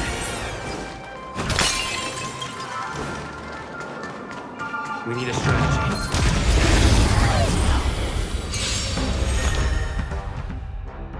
Deals minor imaginary damage. Grants all allies break backup dancer. Break effect increase.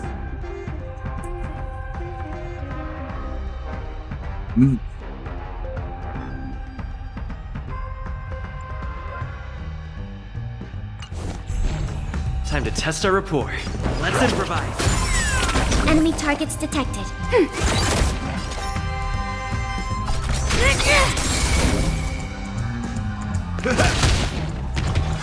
Oh, what if it hurt? Stay in step. Dreams do come true. Commencing support. Ready for another? Enemy data secure. Net markers activated. Time for a good old counterattack. That's what you got. The mood is set. Just let the show begin. Ooh. Galus have boobs. Oh, that's Order of the execute the Marastruck! 128. What the How's this taste? Motor function restored. Slice like a good, my friends. Indulge yourselves! 44. Hey. Let's improvise. 120. What the hell? Enemy What targets. the hell is happening? Super brick.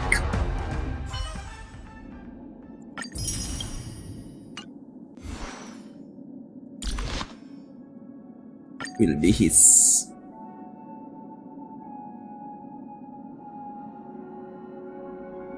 Do we have an harmony simulated universe?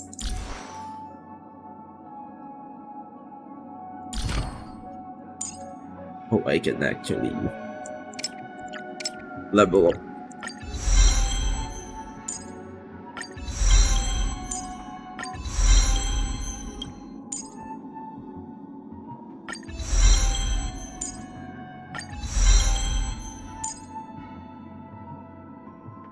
When the number of enemies are or more.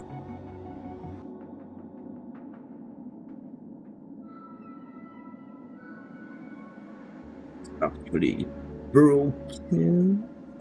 Before our paths diverge, savor the shared journey. Increases the tax reduction first.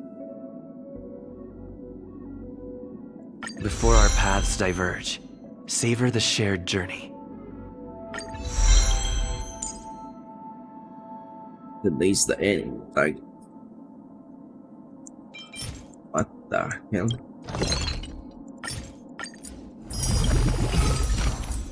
Before our paths diverge, savor the shared journey.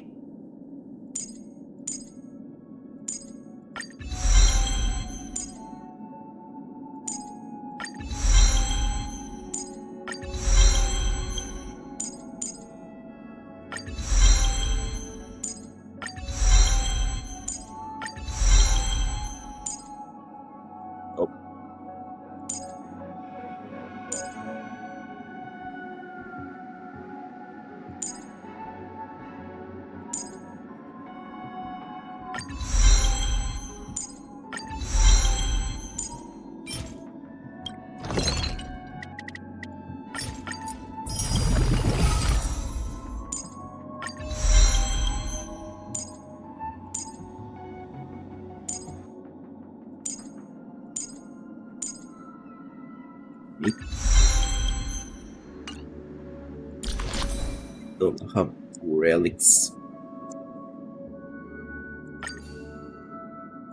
What's this?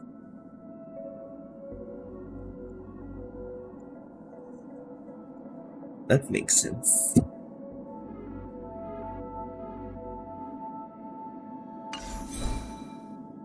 Then I need 145 speed.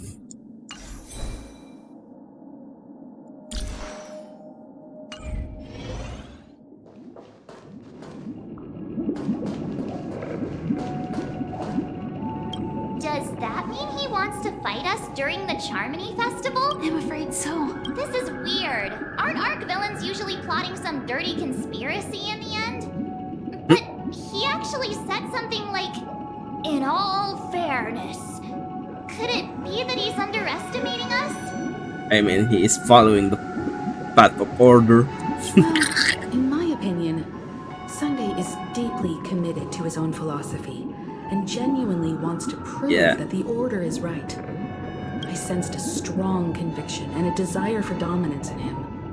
Maybe he won't accept the outcome unless he wins fair and square. That's why he'll give it his all in the upcoming battle.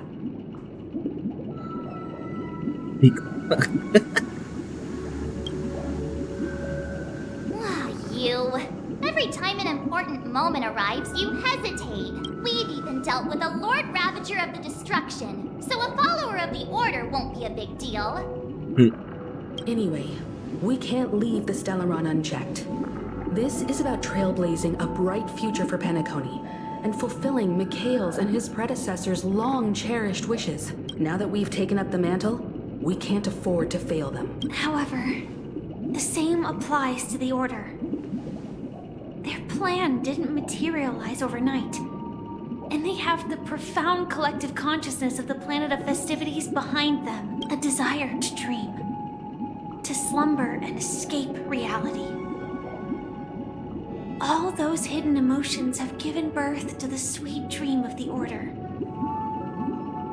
They've harnessed the will of an entire planet to create an Eon.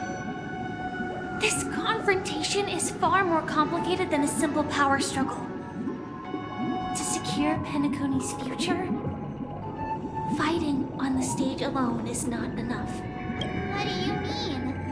Are you not coming with us? I believe Firefly is trying to say that she's heading off to another battle.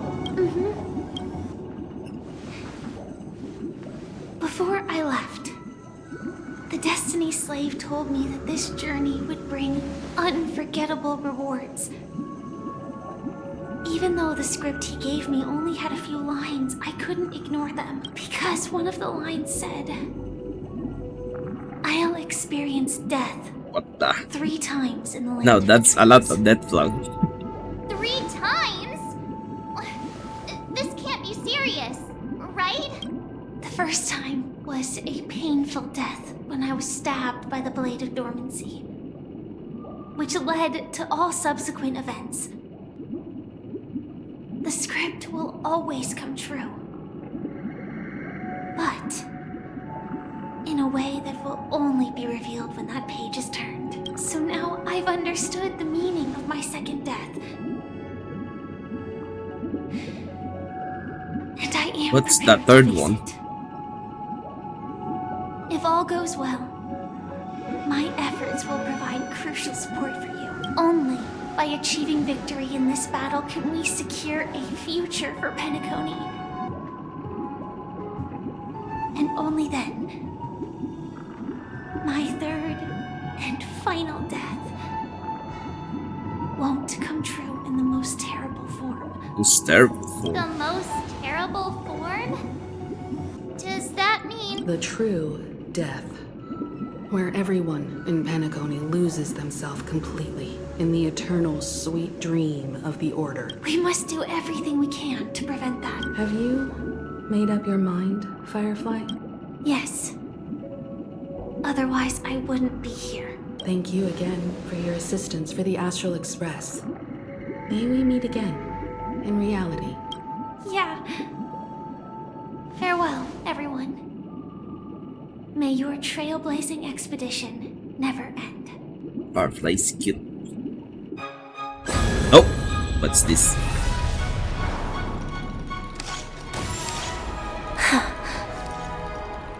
I dreamed of a scorched earth. Everyone, are you ready? A new shoot sprouted from the earth. Ooh. It bloomed in the morning sun and whispered to me. Like fireflies to a flame, life begets death. May we meet again in reality. Bye. After today, Japella's name will disappear from cosmic history, and the Everflame Mansion will take its place. In the not-too-distant future, you'll receive an invitation. That's your next stop. Land of the dreams. I hope you find whatever you seek there. Be it answers or salvation. You mean my 3 deaths? Silverwolf told me about it. It's such a shame that it's not part of my script. Well, I want to live. I'm never afraid of death. The opposite of death is eternal life, and that's something I'll never desire. People die, and I am no exception. Death is like a script. A fate that cannot be defied. We have to choose where we want to rest forever. Do you exist just to perish? Are you not the same, Blade? The end you desire is not one dictated by others. If I were to die now, I would only be a weapon. I believe I should die as a human, though its definition escapes me. Isn't this the answer that ordinary people look for their whole lives? A name that can be carved onto their tombstone. A tombstone that belongs to me once bore the inscription, Glamoth's Iron Cavalry. Then it changed to Stellaron Hunter. It will bear the name Firefly. In all the brilliance she showed at the end of her life.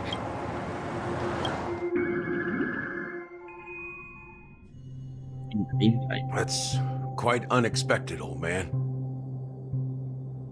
Who would have thought your crazy plan would actually work? Do all you nameless fools just act on a whim? I can sense that this false sweet dream is coming to an end. The Nameless may be young, but they had the ability to achieve this goal.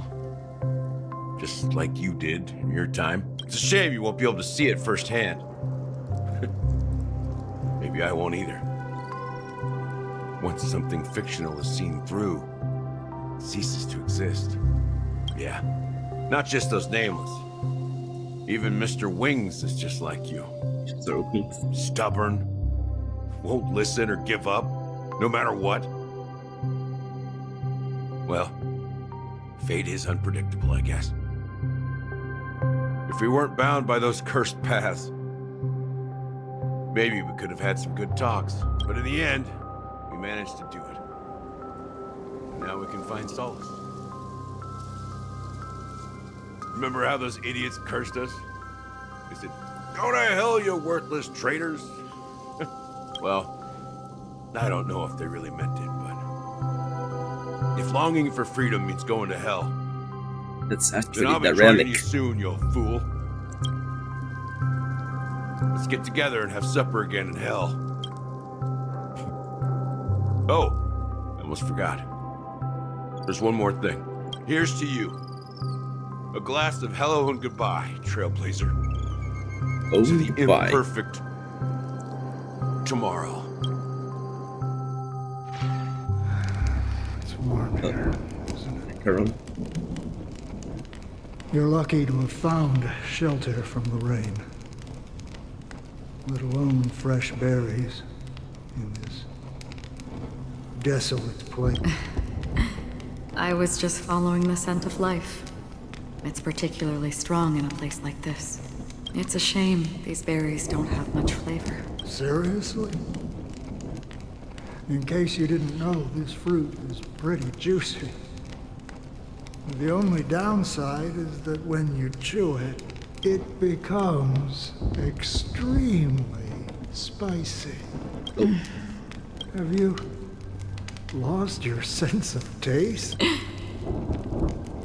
I can still taste certain things, like a faint sweetness. Before coming here, I stopped by a place called Orkron. It had barren cliffs and nights lit by bonfires. Burgundy snow would fall from the sky, and when it landed on my tongue, it tasted like raspberries. The flavor wasn't exactly sweet, but it left a lasting impression. When I think back on my past, I realize that what's tying everything together isn't the big events, but rather these small yet unforgettable moments. Don't worry about it. Losing oneself is a reality that every self-annihilator must face. At least I haven't completely lost my senses and memories yet. Well, congratulations on adding another footnote to your journey. By the way, are you always alone? No, I had a companion in Orkron. She's a short, nameless girl who aspired to explore IX.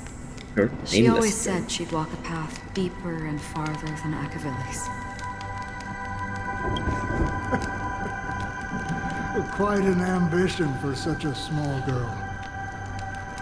So what happened? She became stagnant water.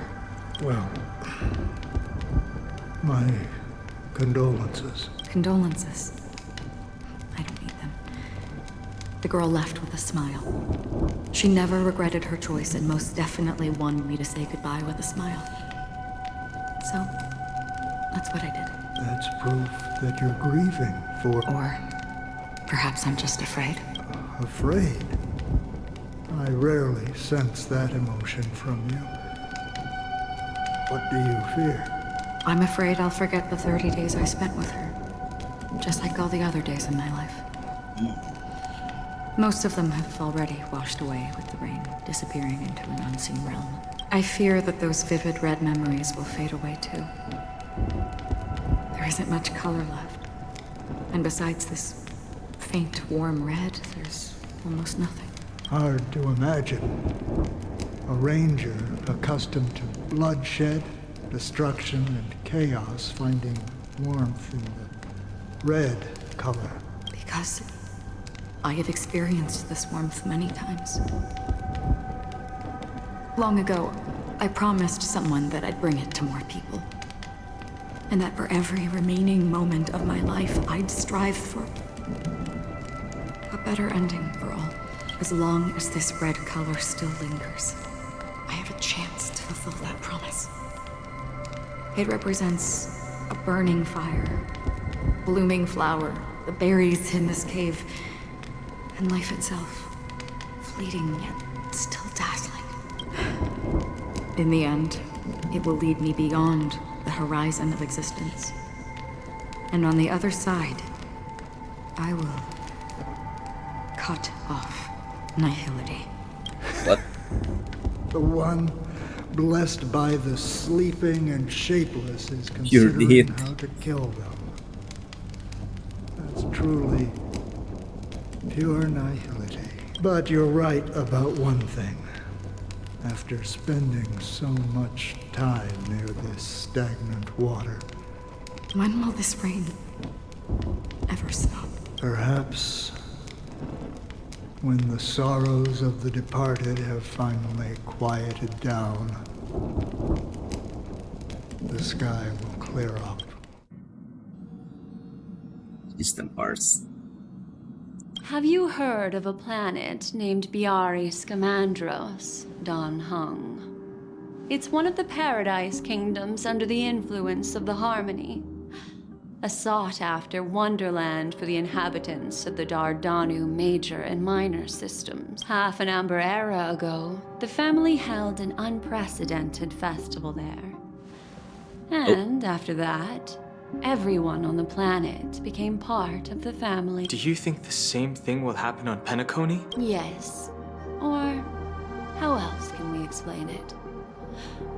The family deliberately used the Watchmaker's invitation to keep all the Pathstriders here, but banished the Emanator of the Nihility.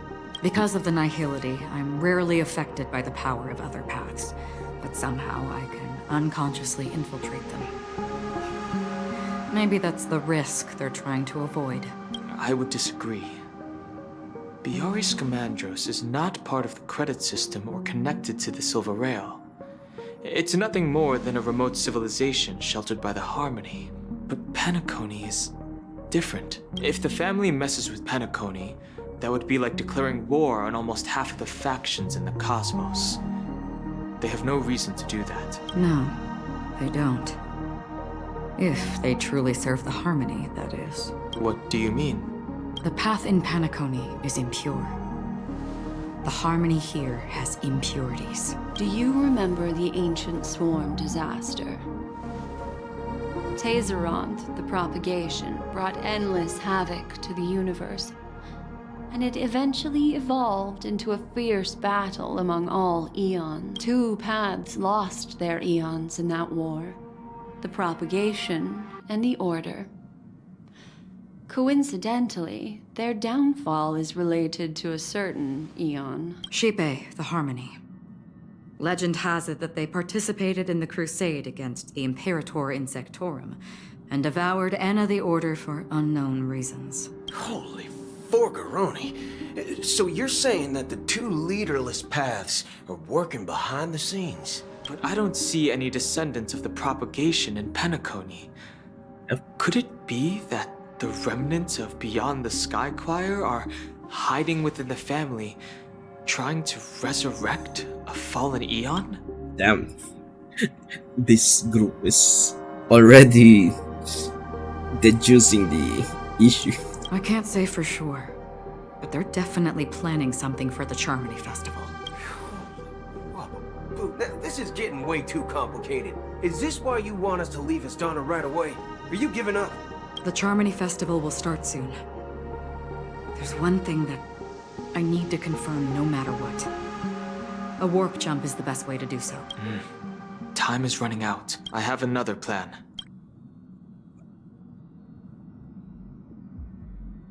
Hold on.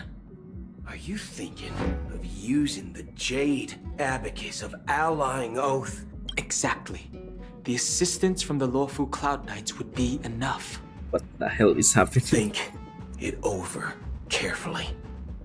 You can only use that once in your lifetime. I have considered it thoroughly. My companions are... Ooh. They're also once-in-a-lifetime treasures. Ooh, nice words, Dan Hong.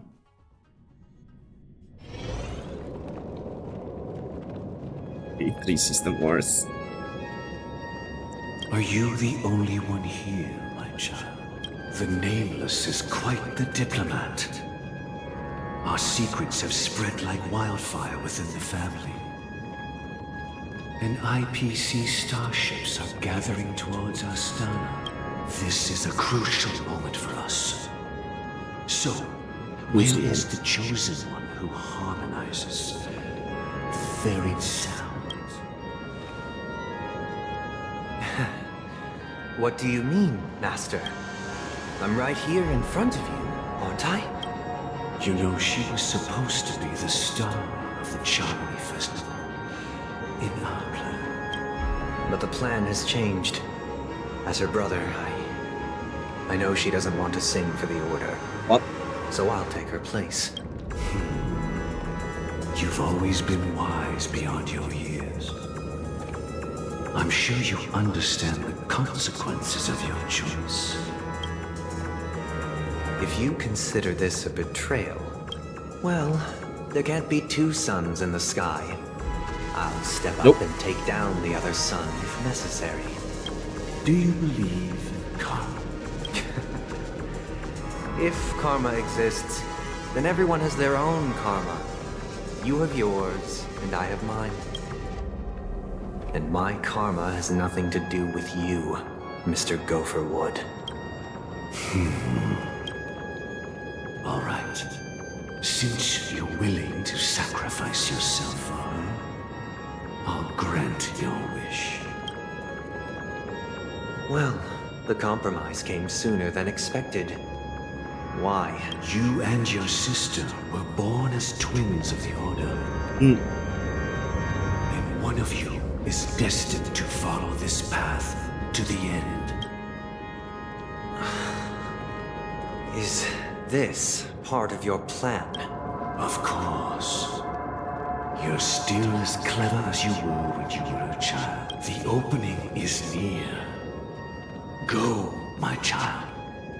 Seize the power of the harmony and reveal your karma. I have one final question, Master. Why did you choose to bring the Order to Penacony? Wouldn't it have been better to choose a desperate world instead of a city filled with hope and dreams? Yeah. Why? It's for justice, my child. If we lose justice in our hearts, we'll make the same mistake as the Harmony did. So, it's not you who manipulates the dreamscape with the Stellaron, but... Well, that's where our conversation ends. Go ahead. The 107,330...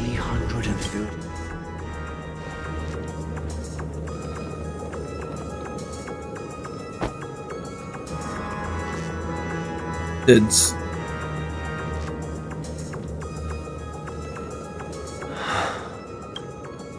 I shall ascend to the heavens, becoming the scorching sun bathed in my light. My people shall flourish, while all evil shall be eradicated. it's just the arse. This is the interior of the Penacony Grand Theater. It's quite exhilarating to be flushed into the air by Soulglad. But why is the venue still closed when the Charmony Festival is about to start? And not only that, the entire theater is eerily quiet. No audience, no staff, no one around. Yeah, I wonder how many tickets. Hey, that's not what we should be concerned about. Let's explore around. Be careful, everyone.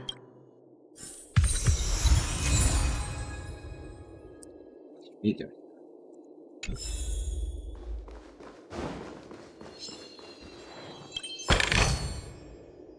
This guy beneath me.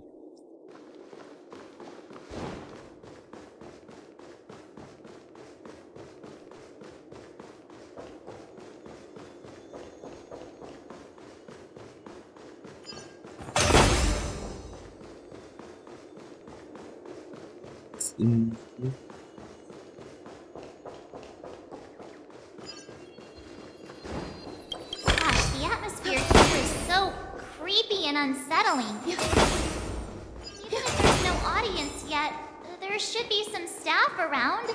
Why is it so silent?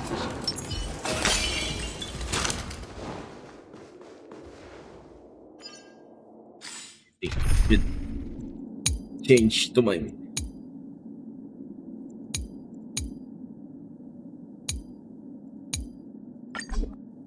go with the DOT.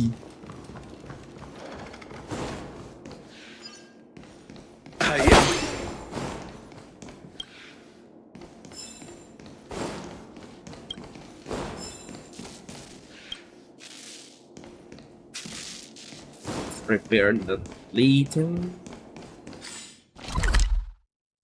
Yeah, later.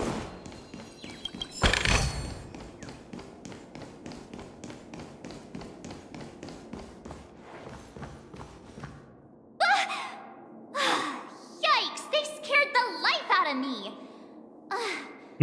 Why are there so many puppets at the ticket office? What? You're so annoying. Stop scaring me. Are these puppets part of the stage setup? Even so, it's so eerie that the entire front hall is empty.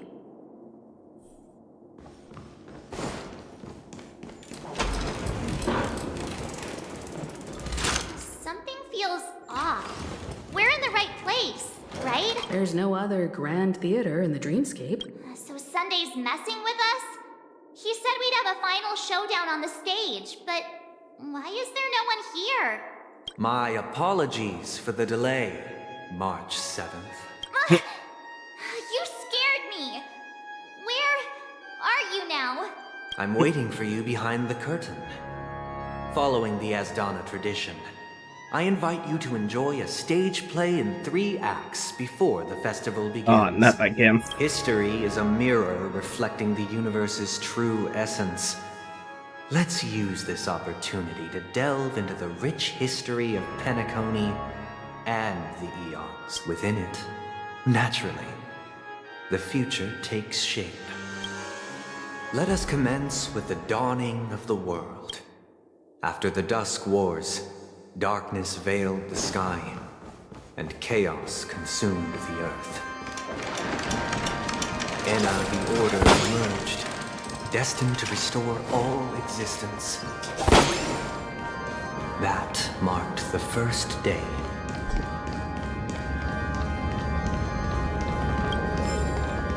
They gathered nebulae and forged them into pigs, thus creating a grand lyre with black and white keys. Strike the white keys, and the sun rose, strike the black keys, and the moon rose. And so, the cycle of day and night arose. That marked the second day. The puppets are gathering around the frame. Are they expecting us to enter? Blue. The prisoner. Hey, this is like Fontaine. Where are we now? The atmosphere here looks similar to Sunday's inner world. Perhaps this so-called stage play is created with his abilities. This act is named Ode to Prisoner.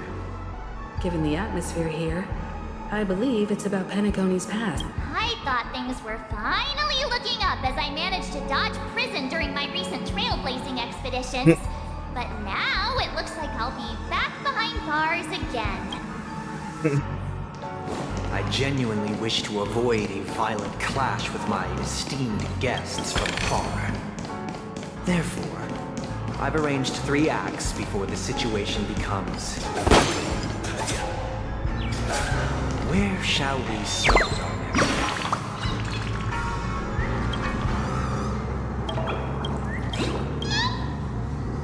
Where shall we start our narrative? Well, let's start with the time when Penacony was still a frontier prison.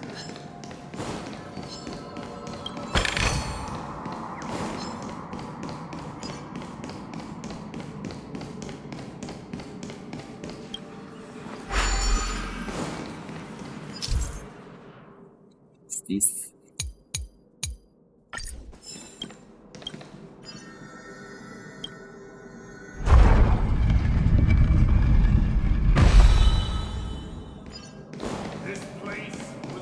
In 2147 AE, a prisoner named Hanun ignited a struggle for liberty and emerged triumphant.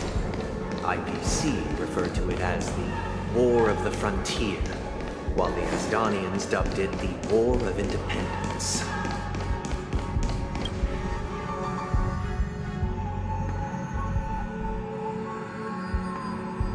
Wait.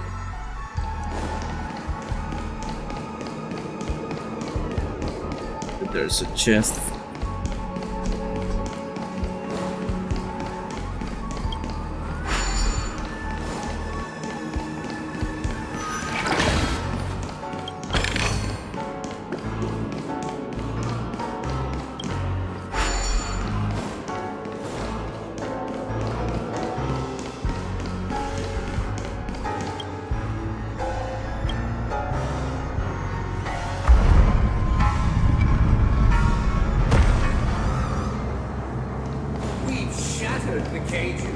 It's true that Hanunu was a legendary hero, but it must be acknowledged that while he bestowed freedom upon the prisoners, he didn't grant them true liberation.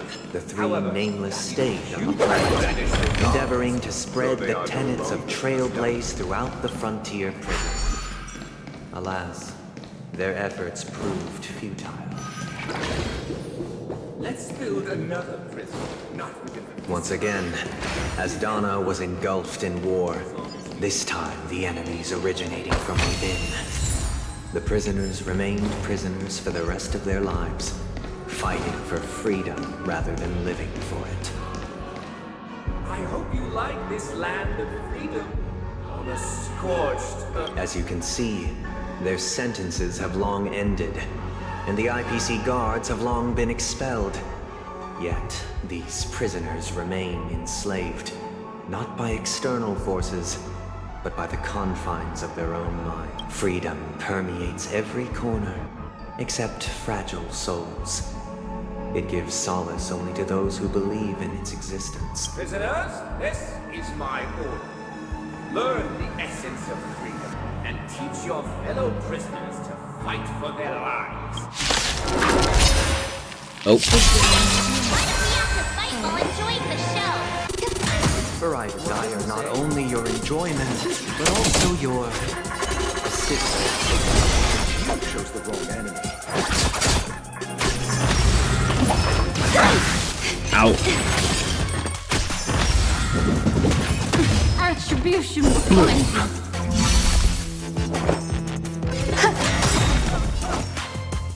Every petal, all will be swept away by the wind. What are you waiting for? To betray my customers, I charge extra. What do you want to know? Ill tidings manifest. I'll see you off.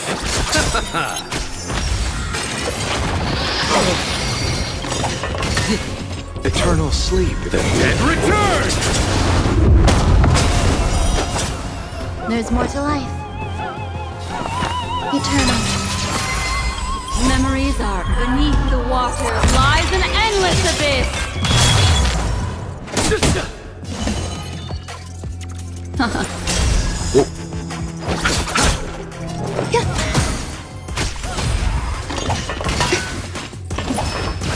Attribution will find you. Ill fate descend.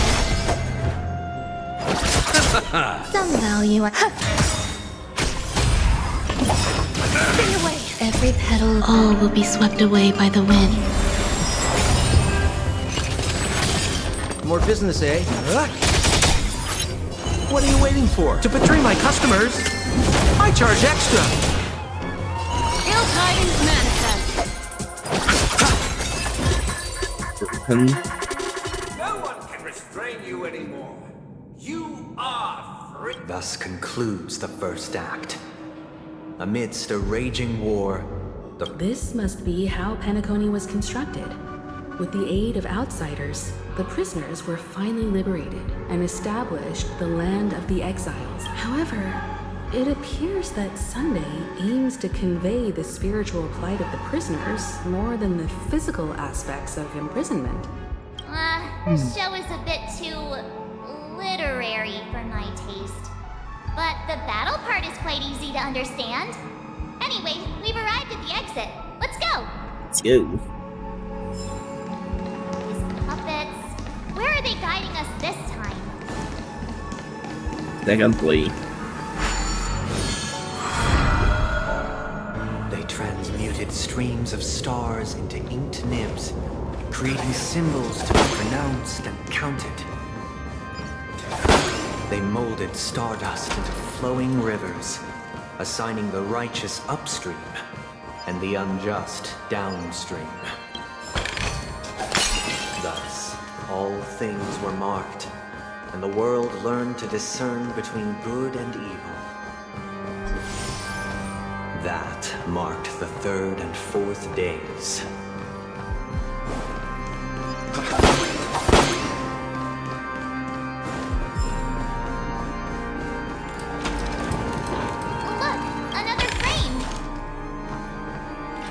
where? Oh.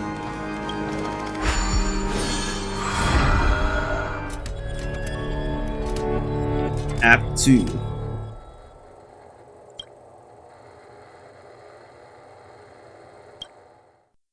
Ode to Fool.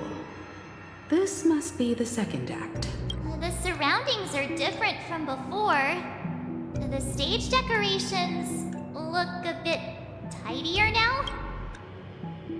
Behold the ensuing tale, a struggle for power. Penacony witnessed the ascent of the 7 major lineages: tree, grass, flower, bird, beast, fruit, and insect. Peace never truly graced land of the exiles.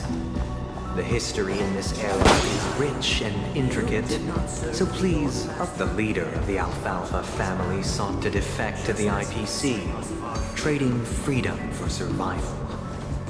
However, his eldest son slew him in the name of righteousness, and ascended as the new family head.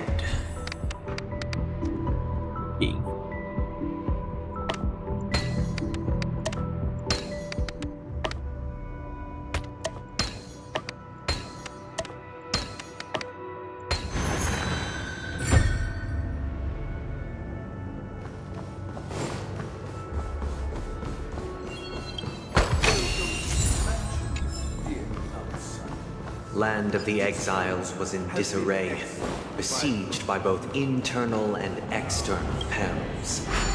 Though the 7 major lineages appeared united on the surface, each harbored their own ambitions, leading to ceaseless conflict.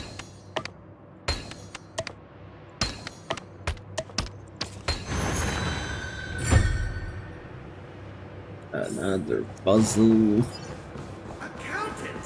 We are the pillars of this The Black Plum family was the first to fall.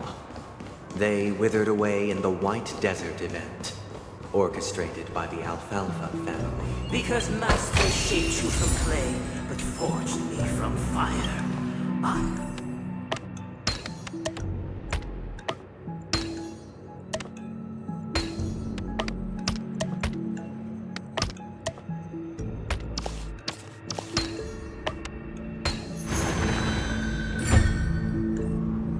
Where's that?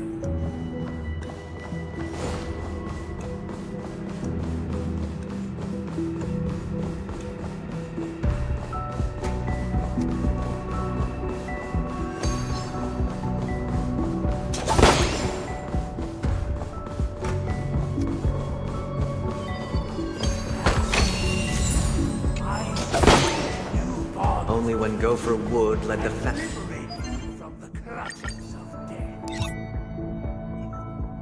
family to land of the exiles and earned recognition from all 5 major lineages did Penacony earn its new... Dear outsider, I beseech your aid in purging this mansion of the poison. I wish they could regain their reason and cast away the shackles of hypocrisy. This is the second act. Looks like it's about Penacony's journey to becoming the land of the dreams, during which the family plays a crucial role. But this new master seems like a bad guy to me, don't you think? Perhaps this is the truth Sunday is trying to express, if you read between the lines. The Harmony changed Penacony just as the guards once did. Looks like we've gotta help those guys kneeling down over there calm down a bit. Okay. Either I shall be my own master,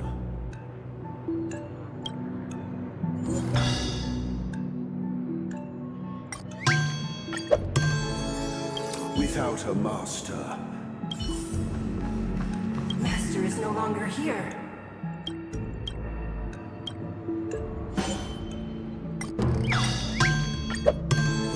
Master is no longer here. I must... Once I... Calm.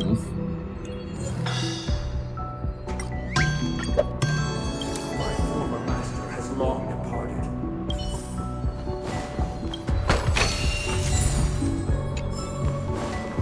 Master!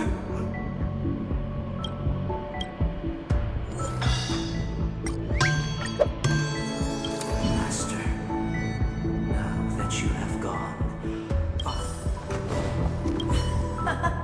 Arts.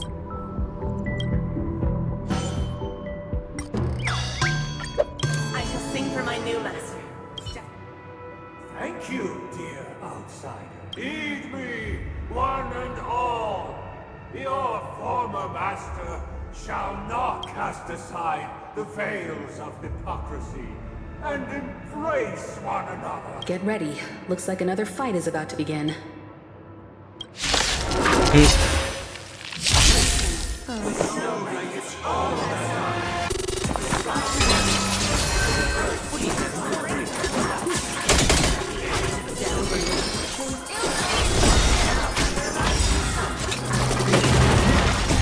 Out. The water lies an endless abyss. You chose the wrong enemy. Eternal sleep. The dead return!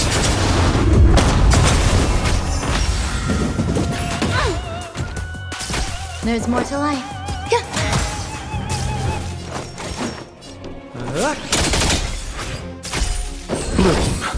Destiny's hand truly blessed me. Ill fate descend. Ow.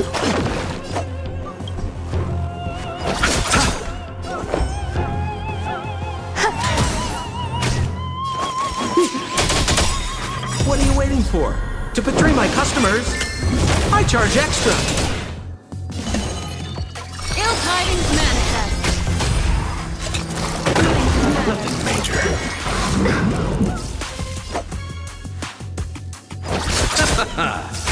Some value. Every petal, all will be swept away by the wind.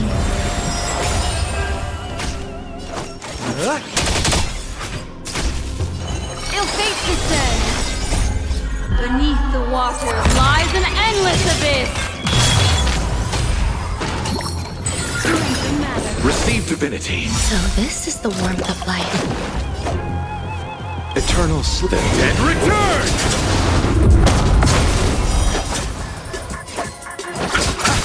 Grace and elegance. Existence is unity.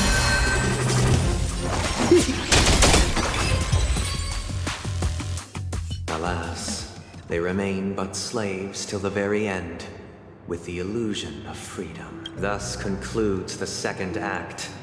Amidst an illusory harmony, Land of the Exiles charted its course toward becoming the planet of festivities. This is how Penacony fell under the family's control. Since the arrival of the Harmony, the Land of the Exiles has undergone dramatic changes, not all of which have proven beneficial. This guy really loves dramatic scenes. Bet he comes from a whole lineage of stage performers.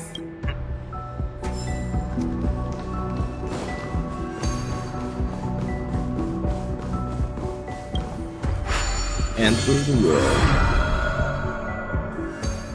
Too bright.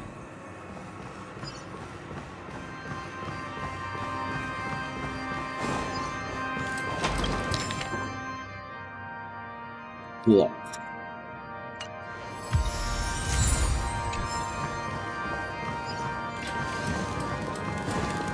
They used the planetary rings to establish the law, forging a code of conduct among the masses. A grand lyre with black and white keys served as an instrument, while symbols of articulation and numerical notation took the form of musical notes. The downward flowing river became a melody, and the canon of law dictated form. Thus, all mortals found their unique place within this symphony. That marked the 5th and 6th days. This guy is really into these puppets. Act 3. Ode to Order.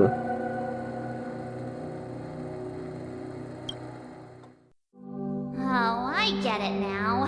The last scene is all about singing the praises of the Order. The atmosphere here is completely different from the previous two scenes. Of course, it's now in order. It's in here. No. This is the concluding act of this play. I have showcased the past and present of Penacony, hoping that my desire for change resonates within you. And now, I shall reveal its future to you.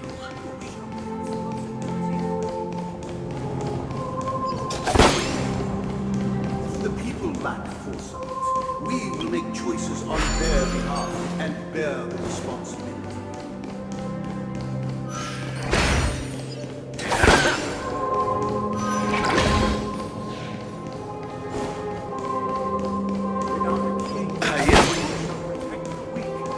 We shall support protecting and standing against the mighty.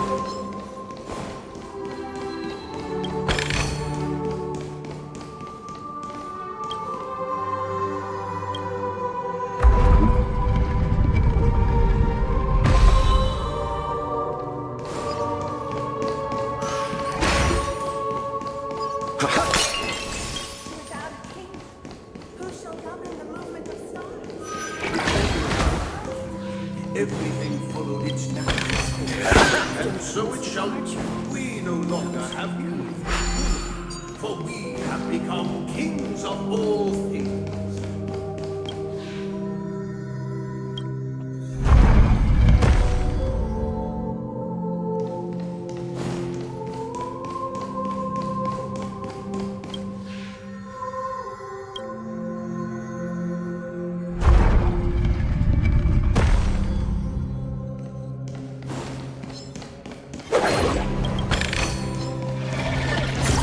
Oh.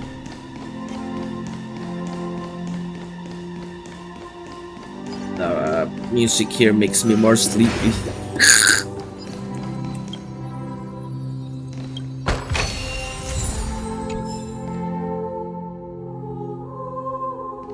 Sound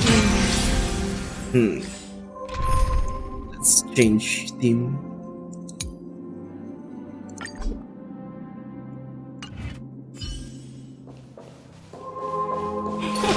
Cool it!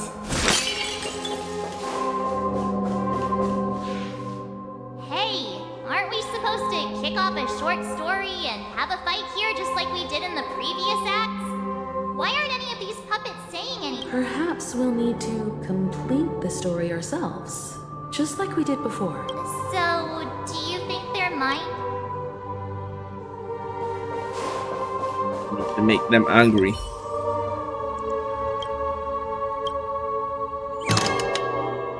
Farewell, former king. We no longer have need for a king, for we have become kings of all things. Farewell, former king. We no longer have need for a king, for They are all satisfied. You can't change them? What does that mean? My apologies for my negligence. I forgot to inform you that the final part was scripted long ago. Let our previous king recount it to you. Now it is time for the final rite. Prepare for battle. Looks like we'll have to fight again.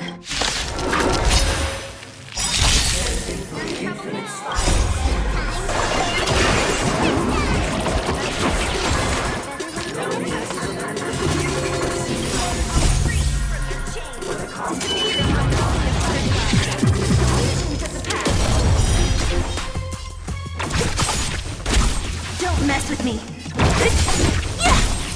I'll end your misery. Disappear among the sea of butterflies. Illusions of the past. Let me tend your wound. This battle is Ow. What the hell is that? I don't have. Oh. 1,000 wonders. The fight is won! You'll pay for this. Lend me your strength. We've entered the storm. To guard and defend. Crush them.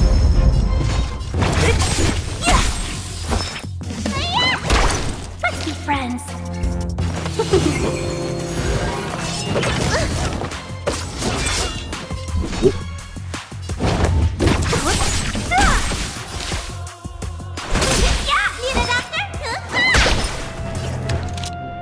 Lend me your strength.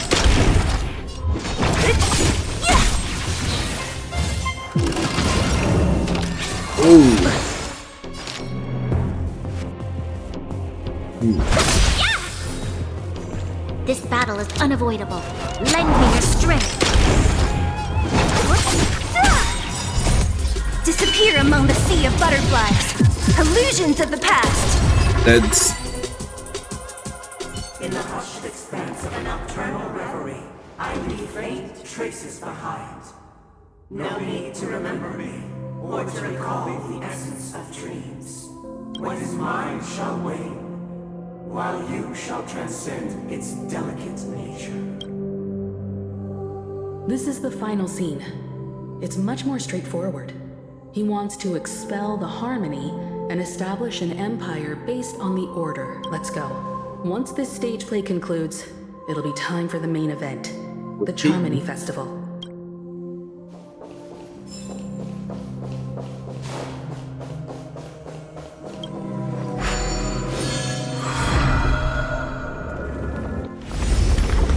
Oh. Cutscene.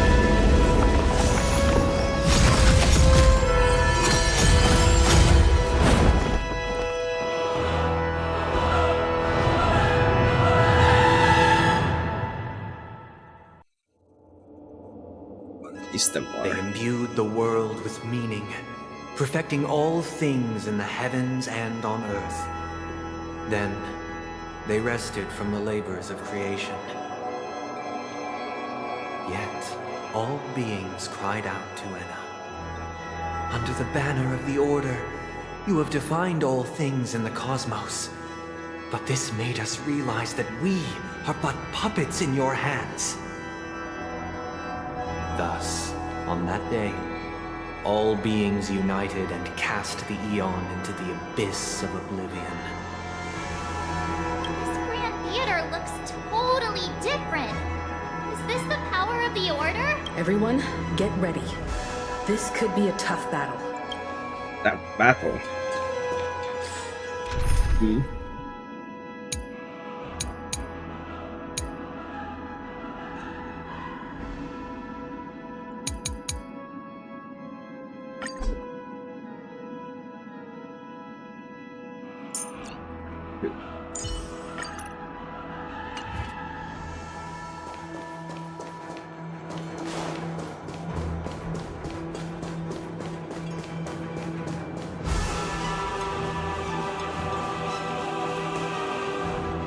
That marked the seventh day. Cheers and chants reverberated in the music.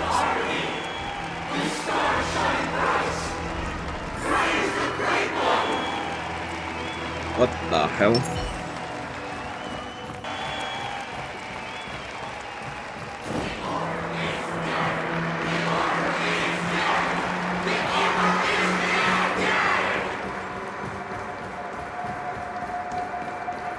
Hello, Sandy. Look, there he is! That concludes everything related to the Order. What are your reflections on this, my dear guest? Nevertheless, this is but a trivial blip in the annals of galactic history. What truly matters is the course this river shall take in the days to come. You've arrived at the perfect moment. The Charmony Festival is about to commence, and it would be a shame if you were absent for the Harmony's prologue. Allow me to extend my warmest welcome once more. Welcome to Penacony Theater, the very core of the Sweet Dream, the abode of the Stellaron, the grand stage of the Charmony Festival, and the very place where the future of Penacony shall be determined through conflict.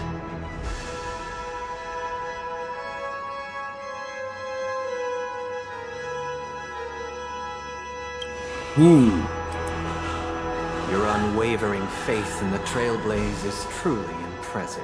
True goodness can only be achieved through faith. Allow me to point out that falling into a permanent slumber is not happiness, especially when those people are driven by someone else's will in their sleep. Do you still believe that the Order only seeks to control the universe as their puppet, Himiko? No matter how perfect your vision of paradise may be, a cage remains a cage. People will never achieve true happiness in a world like that. They would just be toys for the Eon.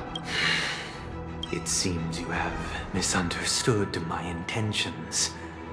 Allow me to clarify. My desire is not to resurrect a fallen Eon, or become one myself. My sole objective is to create a paradise free from Eons, where the Order ensures the dignity and happiness of all humanity. A paradise exclusive to us human beings. That's not the case. If people are to live with dignity, there must be nothing and no one above them. In your so-called paradise, you would be the one reigning supreme. Looks like we won't be able to convince each other. Now that our conflict has been destined, let's unveil our paths and reveal to the universe the true path. However, before the prelude to the future begins, please take a moment to ponder the questions I've posed. Is darkness equal to daylight? Are sinners equal to the righteous? If you are born weak, which god should you turn to for solace?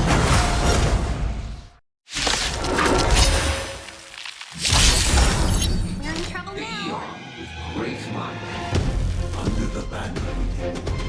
Oh, it's the tree.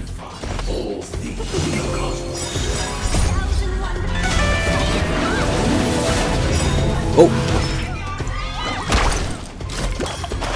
There's no time to lose. Here is thunder! Lend me your strength. We've entered the storm. To guard and defend, crush them! Conflict is pitiless!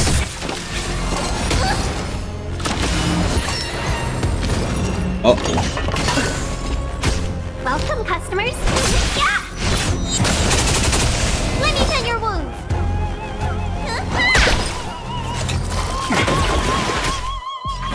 Here is thunder! Show no mercy! Seize the moment. Lend me your strength. Oh, wrong bottom. Let's be friends.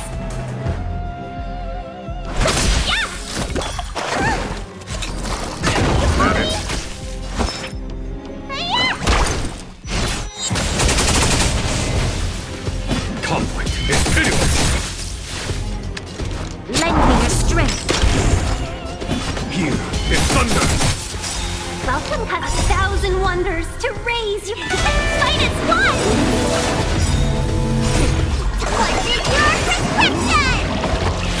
Thousand thanks. Show no mercy!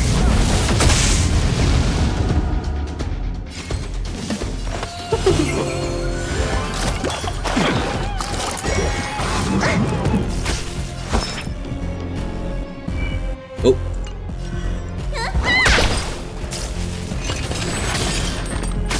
Follow my charge. Conflict is pitiless! There's always a weakness.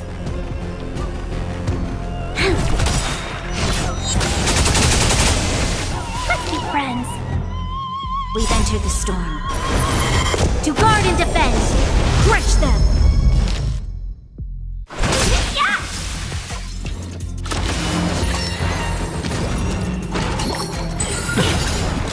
Ow. This battle is unavoidable. Lend me your strength.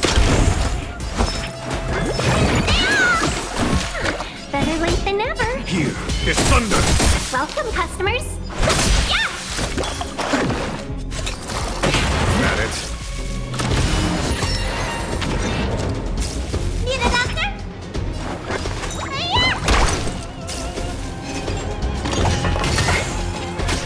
You'll pay for this. Lend me your strength. There's no time. Conflict is pitiless! Oh.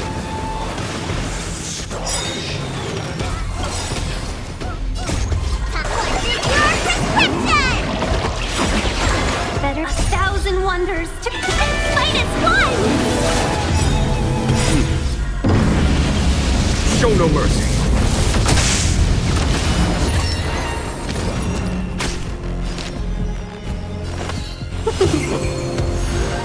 Scroll. 130. Can we talk? Yeah! Let me tend your wounds. Follow my charge. Here is thunder!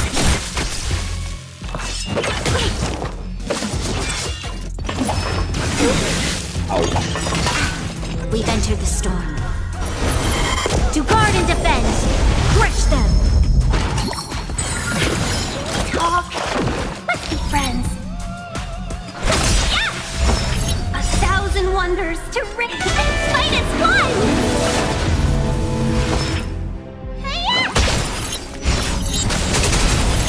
foregone conclusion. Conflict is pitiless.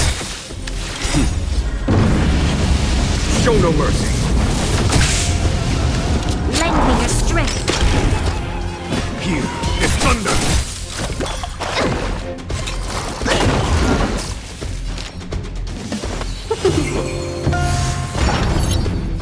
Uh-oh.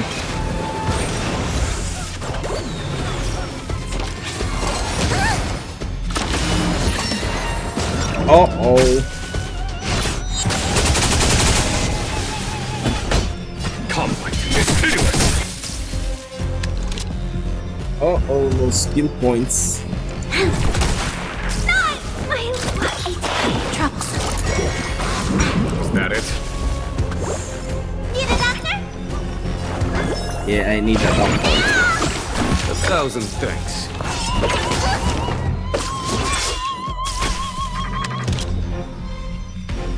There's still no skill points. Resistance. We've entered the storm. To guard and defend. Crush them. There's no time to lose. Here is thunder.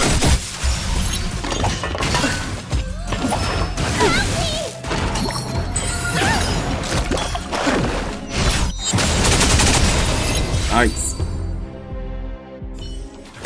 I already know your decision. I now permit you to gaze into the sun. On these 107,336 stones, the almighty and powerful strings of harmony are at my disposal. The supreme tuner. What? Harmonious choir. Dominicus. What the? Lost souls, come and meet your master. The embodiment of the Every time you harmony. break it, they hear. So the true purpose of the Charmony Festival is to usurp it?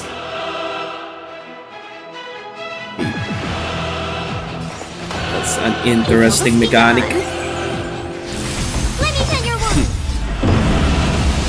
Show no mercy. Disorderly noise.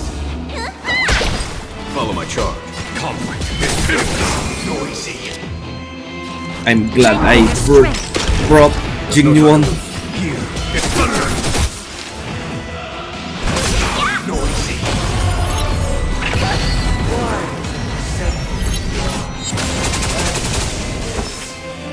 Why could the harmony and the order merge into one? Let's be friends.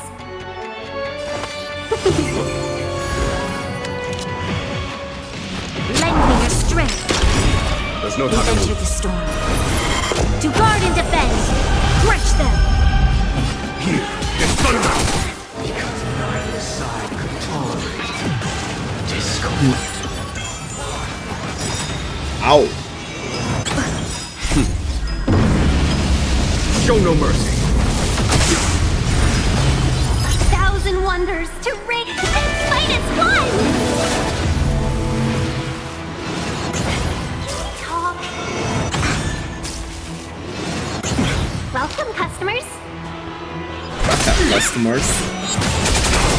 Need a doctor? Better late than never. Enjoy eternal peace. Follow my charge. Conflict is pitiless. GG. The time has come. Creation will be reborn from the remains of the gods. Ooh. Dan Hong.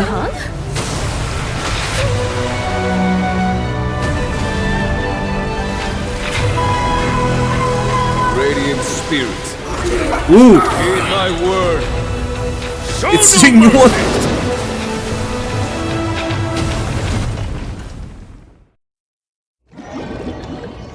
What the hell? Wake up. Wake up. Hey, wake up. The sun's frying your butt. What? Are you alright?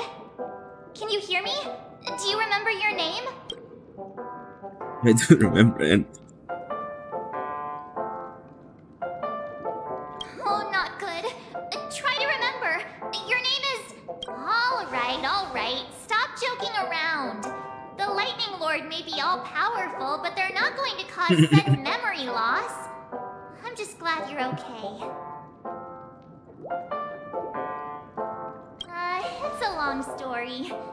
Simply put, Don Hung used the Jade Abacus of Allying Oath when we were in the middle of a fierce battle, and summoned the General to help us just in time. And then we returned to reality. Look, this is your room. Everyone else has also returned from the dreamscape. Himeko and the rest are at the lobby discussing matters with the General. And now that you're awake, we should tell the crew that you're alright. Come with me. Not going to come chat with me, sleepyhead. That voice. Is that Black Swan? Why are you Black Swan? Multi-layer toughness. Ooh.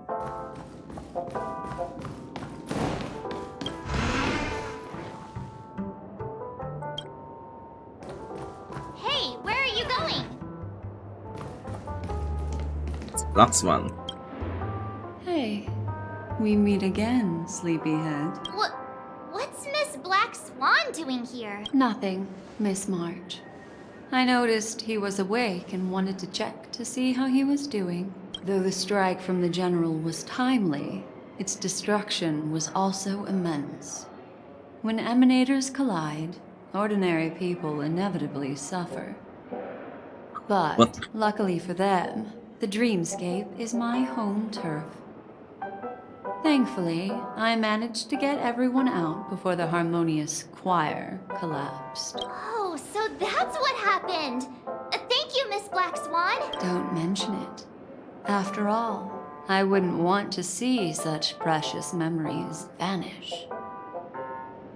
You're heading to see your friends, aren't you?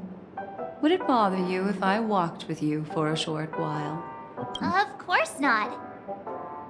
But you're not planning on doing something like last time, are you? Why would you think that?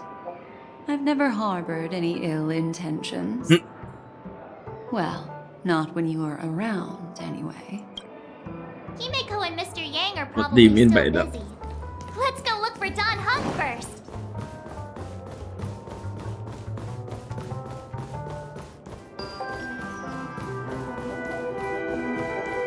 Look, he's still talking to that cowboy. Foothill. You're awake. How do you feel? Well, fork me. You must be that Stellaron they were talking about.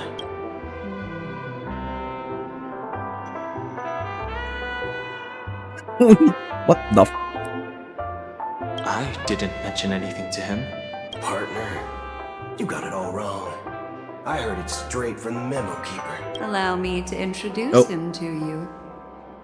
This is Boot Hill, a Galaxy Ranger. During our pursuit of a certain person, we crossed paths and just so happened to uncover a shocking plot being concocted by Mr. Sunday.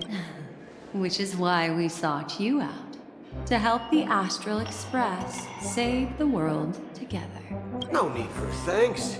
The Galaxy Ranger's principle is correct every injustice one sees.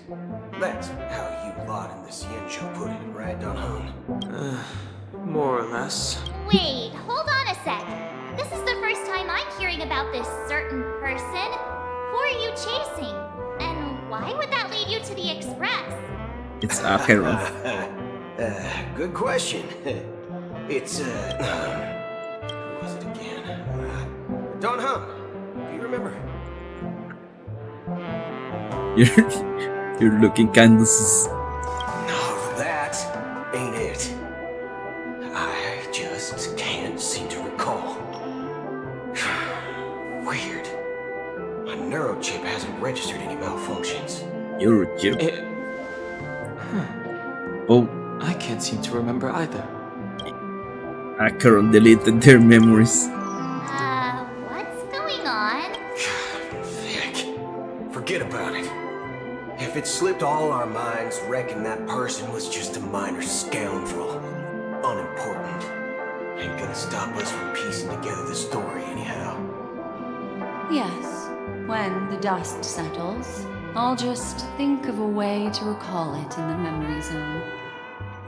Everyone, let's hurry up and look for Miss Himiko, shall we? He's now a minor star on Penacony, and the entire hotel's concerned about his well-being. You're right. Let's head to the lobby then. You ordering some drinks again? You guys go. I'm an outsider, after all. I'd rather not disrupt the long-awaited reunion. Okay. I didn't expect Jing Yuan there. I mean, that true Jing Yuan.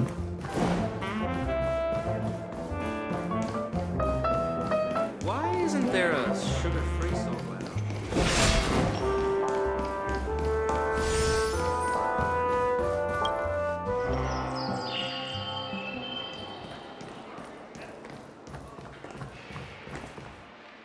Please. Look, they're with the... Oh. That's all right. In these times of conflict, for the sake of utmost safety, it is only right that the Alliance steps forward to mediate on behalf of the Astral Express. We must not allow you to take unnecessary risks. Furthermore, despite the IPC's eagerness for success, it prioritizes peace above all. And the family, trapped though it may be, professes a desire for harmony. The Alliance has always won people over with reason.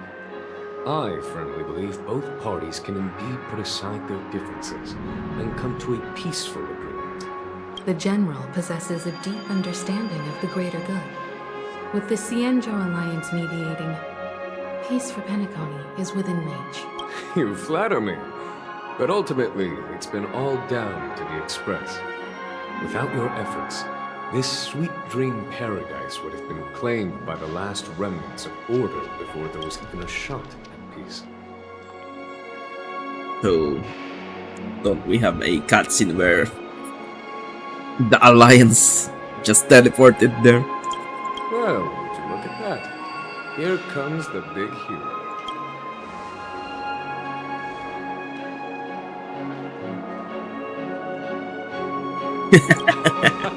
If it isn't the Galactic Baseball. Galactic Baseball. Unparalleled insight. Are you okay? I heard you couldn't wake up. Are you feeling unwell? Don't worry, Mr. Yang. There is nothing wrong with him. He practically burned through a lifetime's worth of jokes on the way here. What about you, Mr. Yang? I heard that even Miss Robin wasn't spared. And that guy locked you both up. It's a long story. But at least Mr. Sunday took it easy on us. He used an ability called tuning to connect our consciousnesses with his. In other words, he imprisoned us within his consciousness. Thanks to General Jing Yuan's destruction of the Harmonious Choir, we were able to escape. He used that tuning on us too. Does that mean that we were almost imprisoned as well? I can confidently say now, he was truly after a fair fight with us. Had he wanted, he could have easily taken us down, without so much as lifting a finger. Speaking of the Oak family head, where is he now? It's complicated, but in a nutshell, Former. he's now the former Oak family head. The IPC has named him the key figure in the family's Penacony split, citing a threat to cosmic peace. He must represent the family and answer for the unrest caused.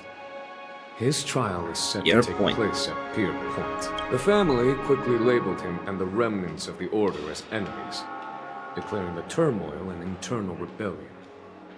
This move effectively barred the IPC from intervening in family affairs on both moral and rational grounds. Everyone really has their own agenda, after all. Then, what's going to happen to Miss Robin? She and Sunday won't be able to deny their involvement in the Charmony Festival. They're siblings after all. Why the sigh, General? I can only say that this incident is an unexpected mess for the girl. The Alliance will try to persuade the family to consider this matter carefully during mediation. It's time. The IPC's key members and I have agreed to consult one another before the upcoming negotiation. Do any of you wish to sit in? Let's all sit in. Given the General's invitation and the matter's significance to the universe, the crew will naturally accept. However, if the IPC has any reservations... Why, of course you're welcome. They've mentioned that your team is a trusted ally of the IPC in Penacony, so there's no reason not to welcome you. Besides, if there can be reliable observers from the Astral Express present, discussions will go more smoothly. So, what do you all think? Well then, we shall oblige. I'm kind of allergic to those types of situations. I think I'll just head back to my room and start packing. Not to worry. Himiko and I will take care of things. I'm afraid I'll also have to return to the Express first. The conductor is worried about us.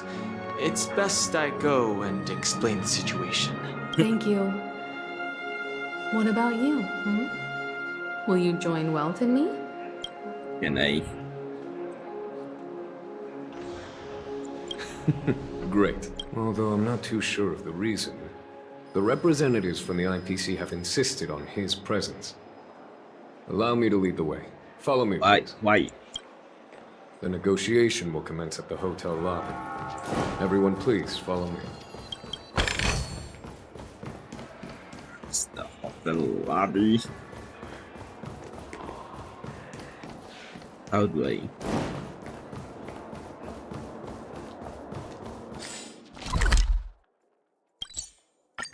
Just teleport. Why is it detecting life forms? Mr. Aventurine and Miss Topaz are here too. Oh, and who is that over there? The Intelligentsia Guild's Dr. Ratio. This assembly is quite something. I haven't seen you, Dr. Ratio. Topaz. It's been a while, my Astral Express They're not friends. adventures. I would also extend my sincere thanks to you, General of the Wapow. The presence of everyone here assures that the talks will likely reach a conclusion that satisfies all sides. Oh. Looks like everyone has come with expectations. Care to share? Of course. Topaz, if you please. Sure, leave it to me. In summary, it's good news. After much deliberation from the Strategic Investment Department's Council, the absolute majority of members have agreed to the following resolutions. In light of long-term considerations for interastral peace, and by authority of Pierpoint HQ, the Strategic Investment Department, on behalf of the Interastral Peace Corporation, will permanently relinquish its claim on Penacony sovereignty and offer unconditional support of the family's rebuilding efforts on Penacony.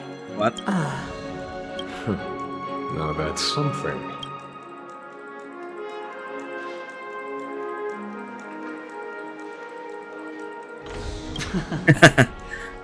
Well, if that's what it takes to bring peace to the entire universe, it's a price I'll gladly pay. Has the IPC finished sharing all its thoughts? Then it's our turn. The Guild, much like the Genius Society, has taken a keen interest in the recent calamity in Penacony. Ultimately, both parties have agreed to a comprehensive collaboration, offering technical support for the reconstruction of Penacony. The floor is yours for the finer points, Mr. Scrollum. Enlighten us, please. I thought Scrollum is with... Anyways. Organic life's unrelenting search to understand the realm of inner spirituality is something I both admire and envy. Inorganic life has no mechanism to evoke dreams.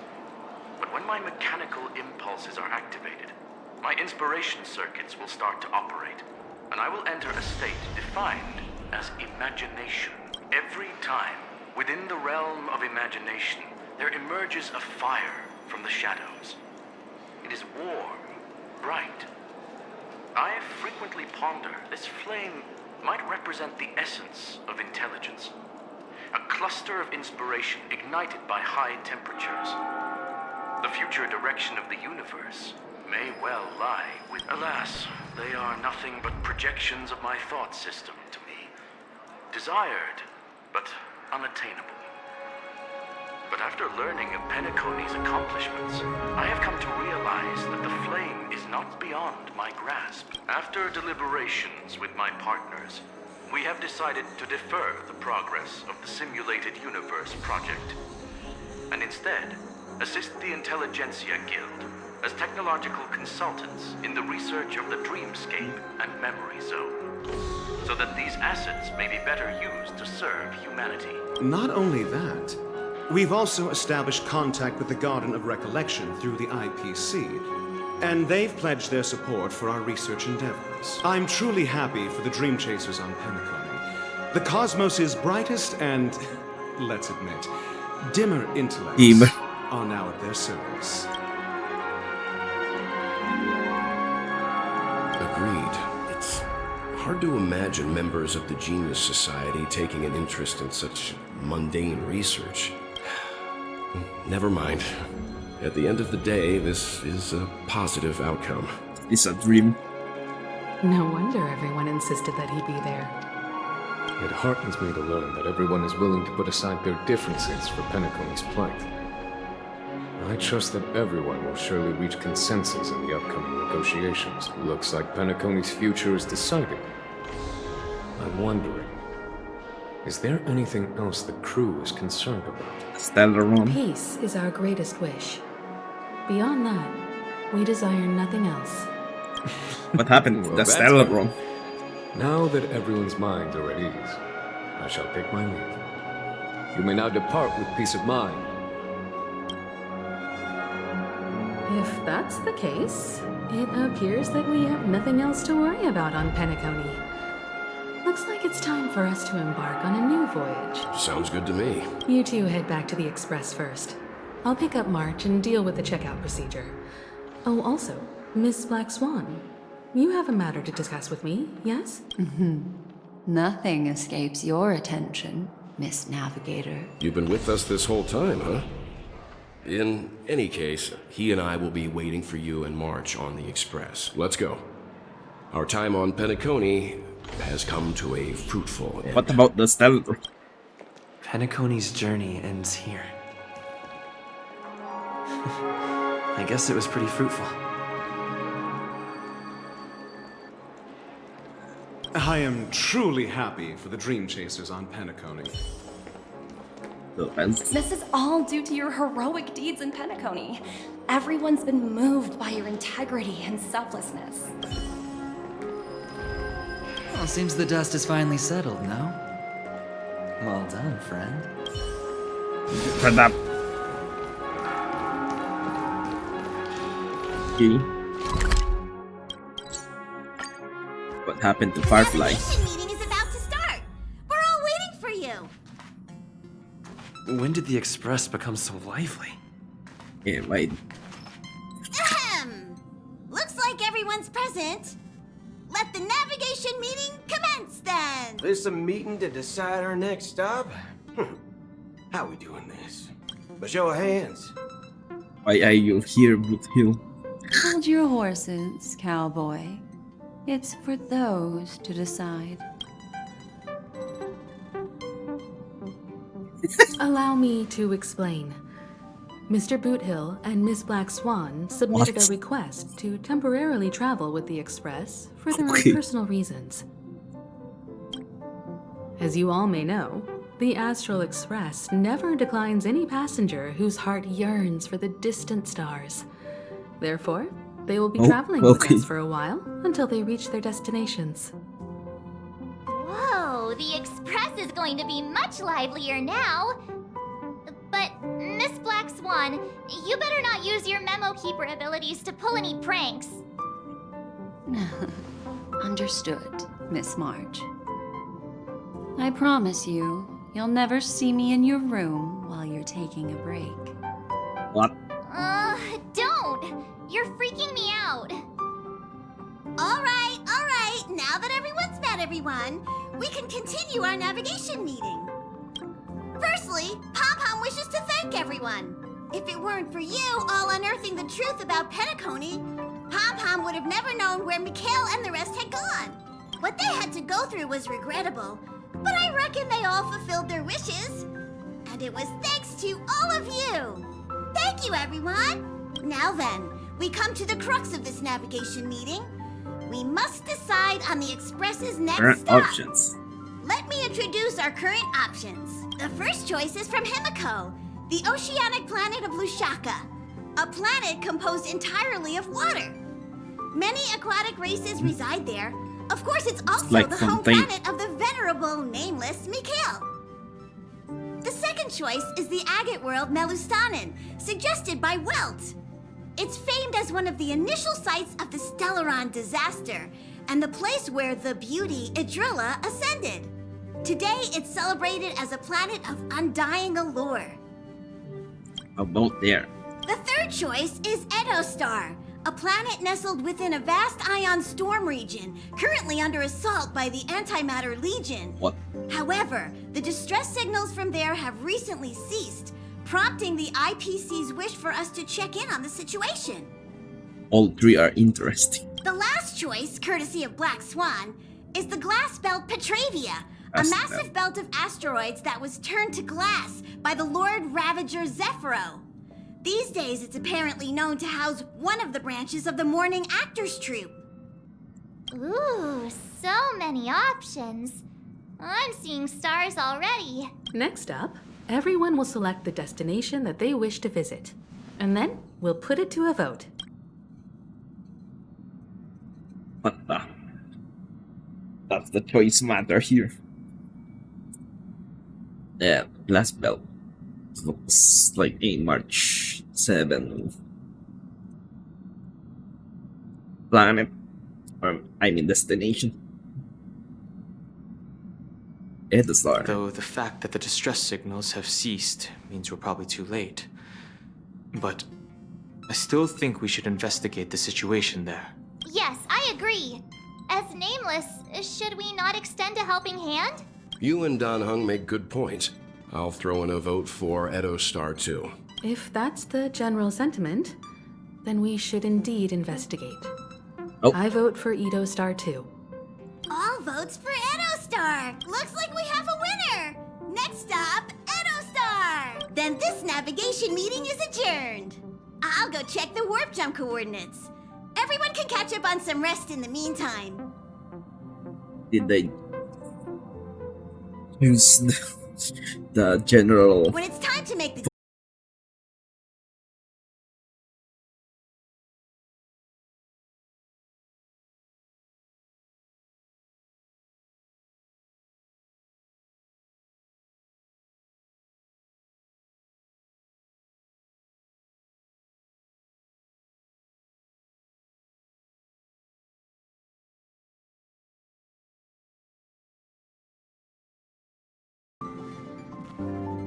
Hello, hello.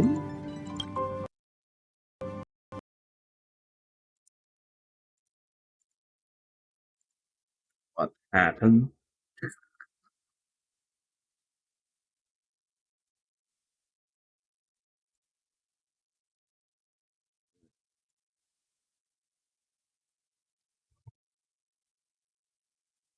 Check my event view.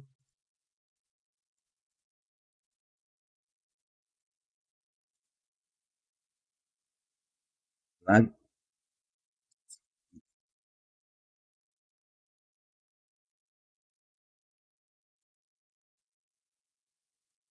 that's hard.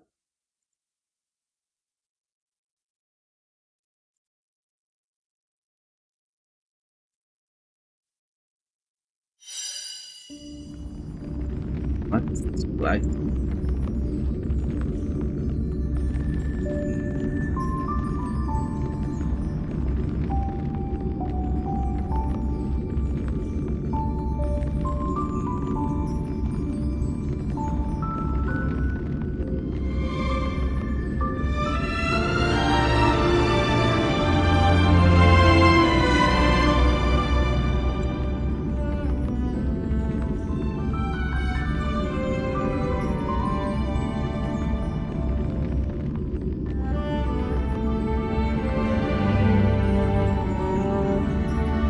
Please.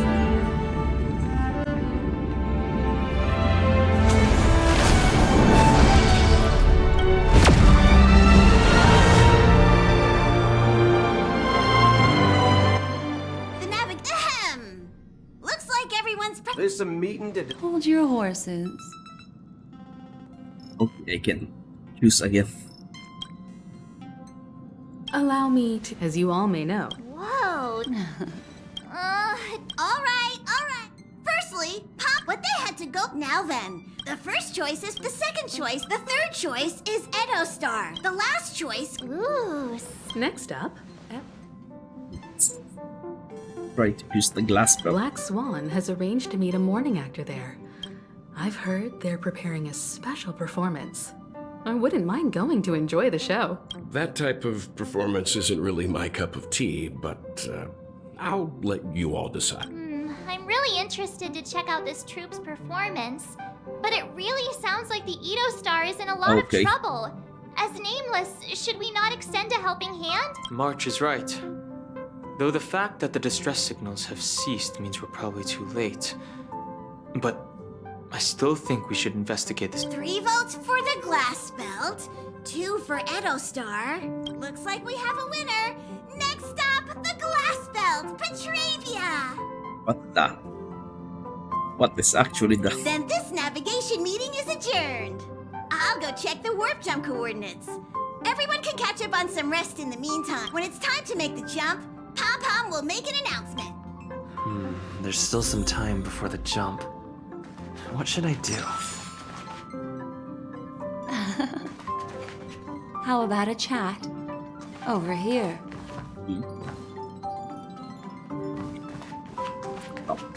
Please let this trip be uneventful. Please let this trip be uneventful. Please let this trip be uneventful. What's with you and always copying the way I talk? I copy you, Mark 7. The last couple of trailblazing expeditions have been downright terrifying. It's about time we had some fun, cozy, and cute adventures for a change. Come on, start praying with me. Please let this trip be uneventful. Please let this trip be uneventful. Please let this trip be uneventful. It's done. This Astral Express sure is comfy. But I got one tiny problem with it. How come there ain't no potent drinks on this ride? Drink Himeko's coffee. I can live without malt juice. At least stock something else. Like that white gem. Common as dirt and not too pricey. Oh. Well, that's different kind of strong. All these years out in the wild, and now I'm bunking in luxury. Gotta say, it's quite the treat. Well, you're fast becoming an excellent trailblazer. It's an honor to be able to watch you grow. Don't downplay your achievements. Everyone has witnessed your growth. I've known many warriors in my time, and only a few achieved the kind of growth you have. Back home, where I'm from, you'd be rated at least an S tier. It's not been easy for you these past few days. You've earned some downtime. I'm looking forward to seeing how you'll perform on our next journey. Come to think of it, this trip to Penacony was the first time we trailblazed together, wasn't it? Don't worry. We'll have plenty of time to spend together on the Express. So there'll definitely be more chances for adventures like this. Turn in early today. You've really been pushing yourself hard recently. If you don't take this chance to recharge, it could lead to long-term problems. It seems fine when you're young, but it's a different story as you age. Hales is actually tall. What the? Worse than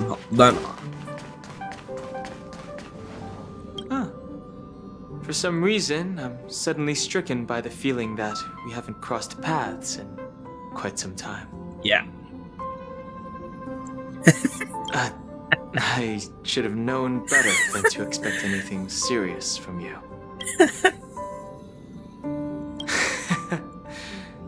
Got it.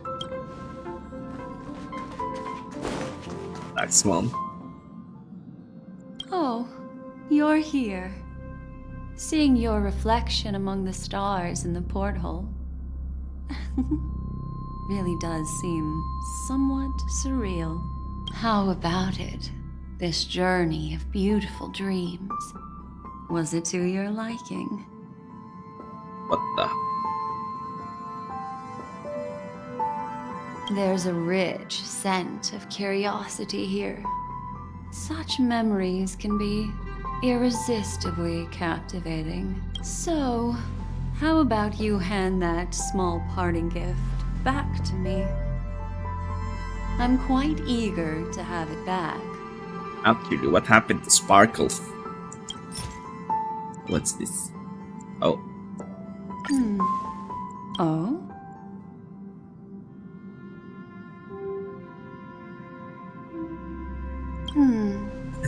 Never mind. What do you mean? Stumbled upon a particularly fascinating spot in your memory.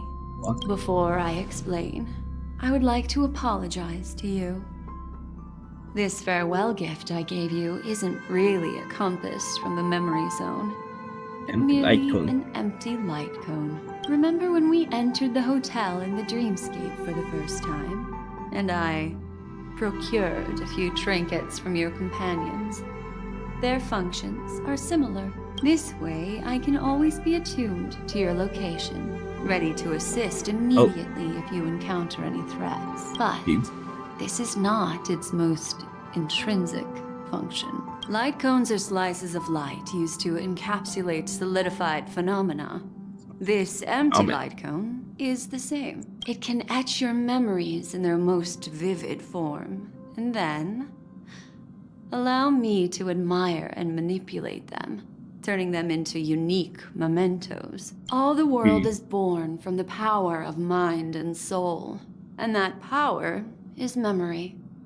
To prevent ourselves from being forgotten by the world, we must make the world remember us, or use our memories to recreate it. Life, seemingly vast, offers but a scant collection of impactful memories. Some joyful, some sorrowful, some light, some heavy. But you are different. Memory is a reflection of the future. Within that reflection, I see your unparalleled worth. You have the power to craft memories that can captivate the world. Your memory can illuminate the universe's future path. And that memory will be as scintillating as the star clusters you see in this porthole.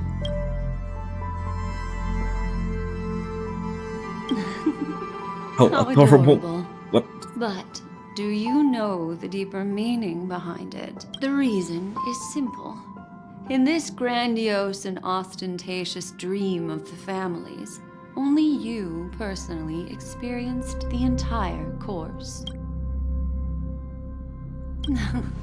Patience, my friend. I will reveal the answer to you, but that time is not now. Turn around and take a look at your friends. Every one of them is reveling at the arrival of their next destination, all filled with hopes and expectations of their own present and future.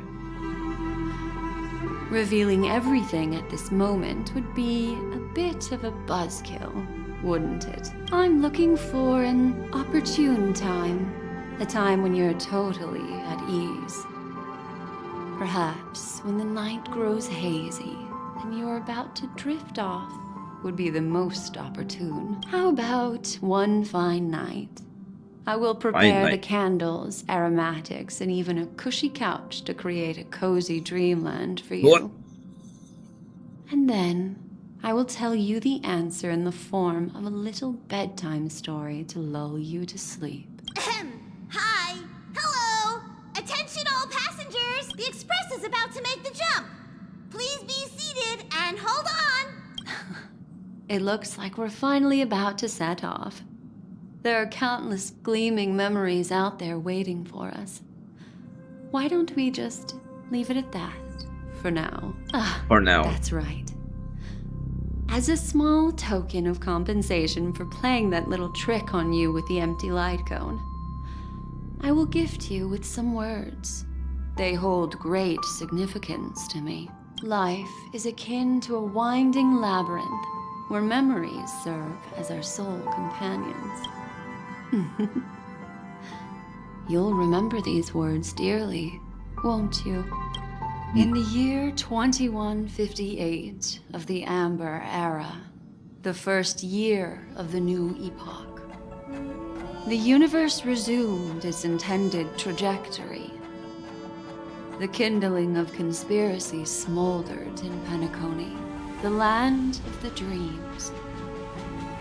Failing to erupt into a blaze, it instead flickered briefly on Clapoth's amber, before vanishing in the blink of an eye. The dead and those fated to die remain in their eternal slumber, while the living find solace in deep sleep. All clamored in a cacophony of silence, and then went about their own ways. The cosmos emanated a vitality characteristic of a new era, all for the modest price of a brother and sister's mild grief. Babies are born as stars extinguish. The silver rail unfolds. The story of the Astral Express comes to a close, yet it also embarks anew. Time marches forward, heralding the arrival of a new chapter in the history of trailblazing expeditions. The end.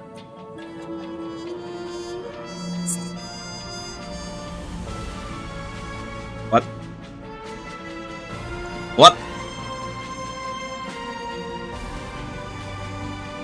What happened?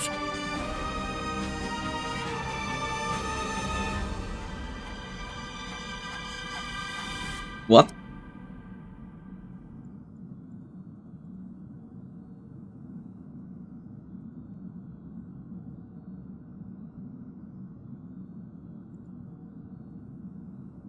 What the uncle?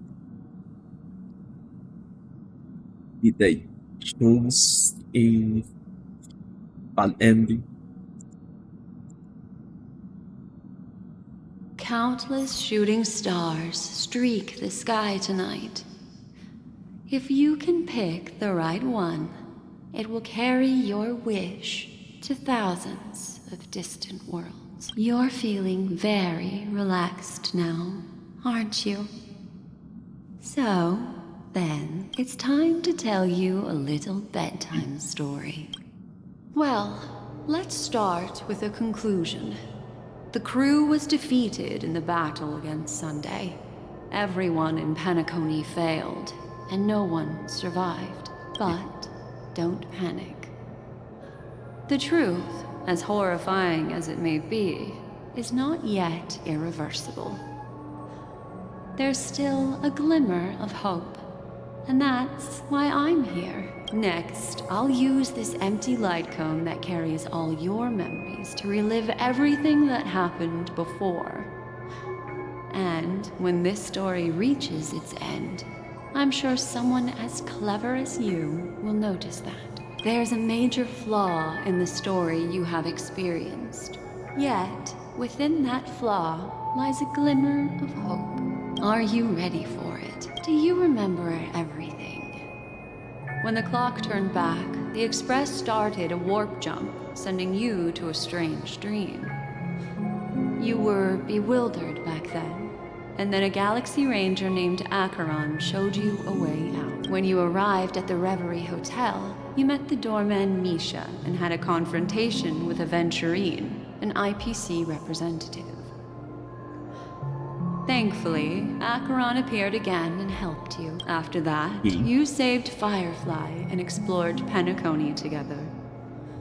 During the tour, you ran into Sparkle disguised as Sampo and accidentally entered a child's dream. There, I rescued both of you from death, but Firefly didn't return to reality. She realized the truth and tried to involve you in her plan, but that resulted in an accidental death. Even more unsettling, you soon encountered another murder. The 2 cases of death prompted you to investigate the truth behind the sweet dream.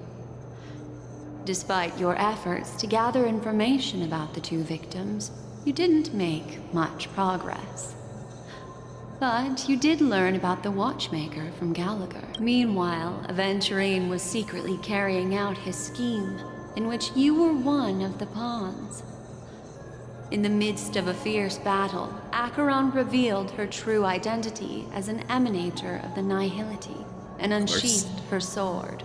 That strike foiled Aventurine's plan and opened a passage between the sweet dream and the original memory zone. Upon your arrival at Dreamflux Reef, you learned the truth that death was actually dormancy, as well as the truth about the dreamscape, the Stellaron, and the bellboy, Misha. You split up with Sunday and Robin, looking for a way to seal the Stellaron. However, it turned out that Sunday and the Dream Master had their own hidden agenda. And you had to engage in an ultimate duel on the stage of the Charmony Festival. Finally, the story reached its conclusion. You emerged victorious, with the Trailblaze triumphing over the Order, and Penacony embracing a bright and peaceful future. This marks the end of the thrilling journey in Penacony. I'm sure you've already noticed something unusual. The Stellaron? The major flaw, which contradicts all the known information, hides in this story.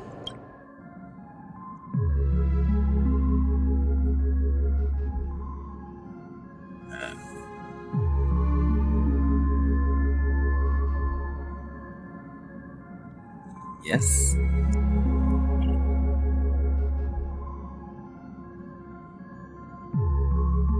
Sparkle. Yes, Sparkle. The most enigmatic and elusive character in the entire story. But, unfortunately, she was the first to uncover the truth, and she did purposefully attack you to create confusion. By the way, she left me a message to pass on to you. Always make sure you can distinguish reality from imagination. Is that a clue, you may wonder? I'm not sure, although I'm pretty sure that the fatal variable has nothing to do with that masked fool.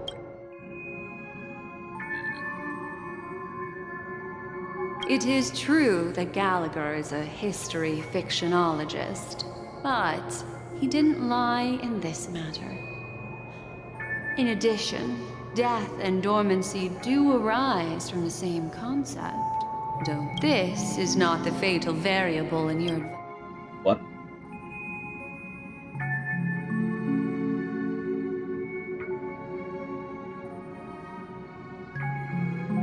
Are you suggesting that the sleeping and shapeless never bestows its gaze upon anyone, and thus no one can truly possess the power of the Nihility? That's a very astute guess. But unfortunately, Acheron did progress further down the path of the Nihility. Her unwavering belief in liberating the world from the grasp of paths surpasses the capabilities of ordinary humans. I'll discard that incorrect answer for you. Take your time and think it through. What is the fatal variable? Here. Little Misha. Or should I call him the Watchmaker? He's only a segment of memory in a dream bubble, but his ambition for the trail... Well, Misha is a rather special memory zone meme. and he was granted power by a life born in the memory zone could never manifest in reality. So, why did he appear in the Reverie Hotel in reality? The answer is simple. Oh. He is the one fatal variable that contradicts all our known information. This means that you, who wholeheartedly believe in this memory, are still trapped in the dreamscape. Yeah. At this very moment. Wake up, sleepyhead. Break free from this eternal dream and return to the real world.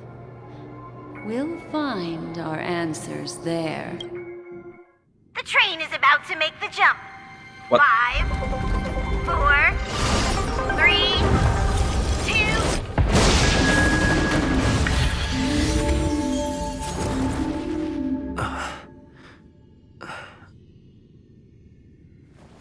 Okay, we're back.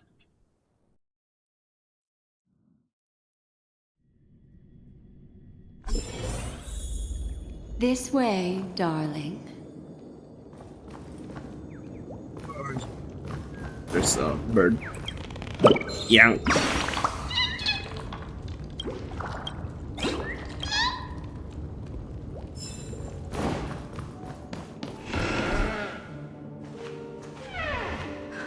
Not another one.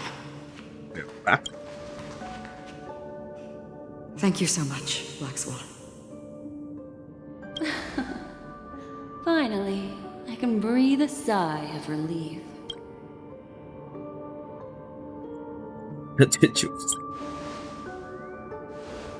I understand you must be confused, and we'll do our best to shed light on the situation.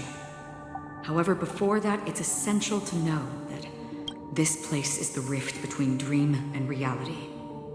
A place reserved only for those who have awakened from Enna's dream. Do you remember Sunday's ambitious plan? He intended to harness the power of the Stellaron, the collective will of over 100,000 Oak family. Unfortunately, it didn't stop there. From the early days of our journey into Asdana, we were already affected by the Stellaron. That strange dreamscape where we met. Maybe it was a sign that your thoughts were beginning to drift away.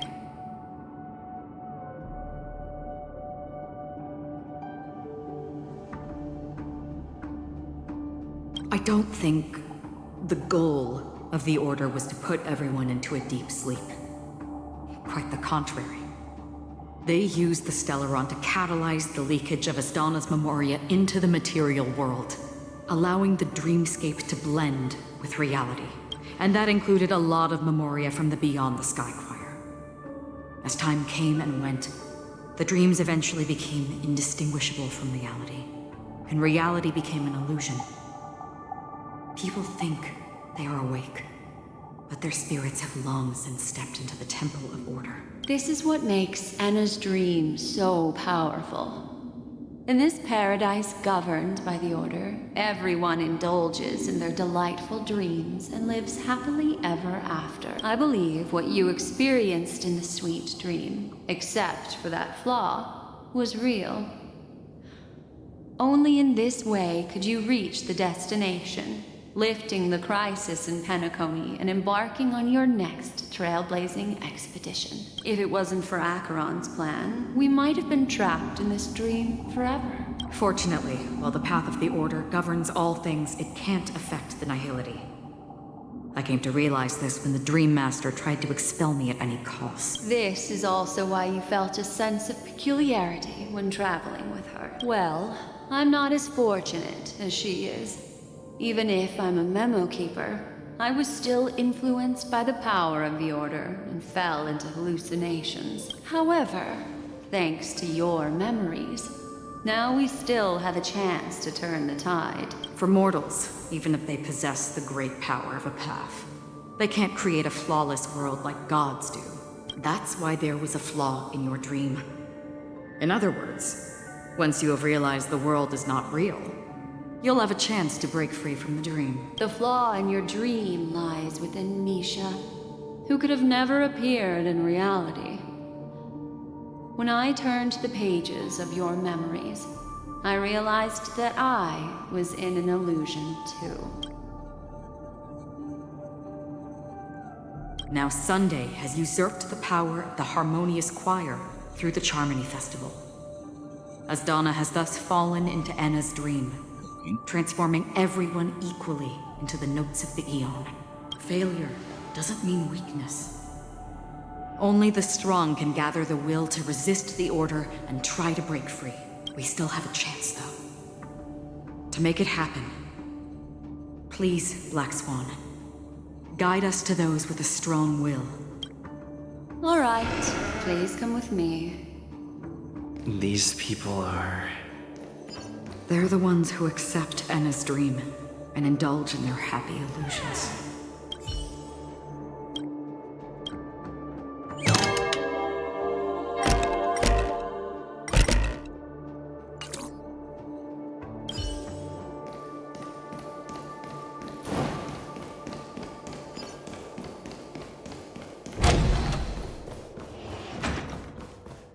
Crap.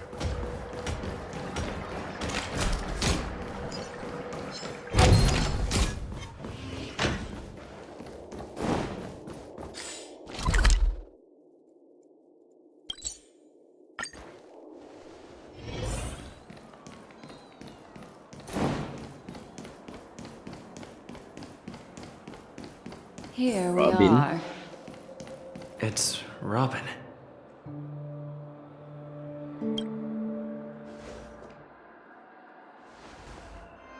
Finally, you've arrived. Let me introduce you to Robin. She woke up from Anna's dream by her own will, and it's this tough lady who led us here with her song. I woke up for the same reason as all of you. In the dream, I experienced something that could never occur in reality. Are we going to lock it up in a cage? Without us, this bird would be too fragile to survive. No, but... Then let's take care of it together until it can return. Huh? Birds have wings because they're meant to fly. Birds belong. The illusion was so impossibly blissful that I realized it was just a dream, and this is our final hope. Anna's dream is founded upon the Harmonious Choir, namely everyone's shared wishes.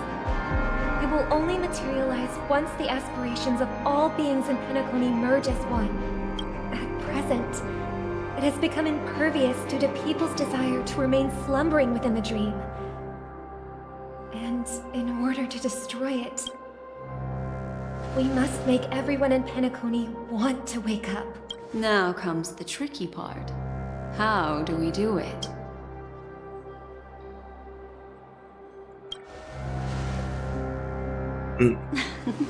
You want to go back?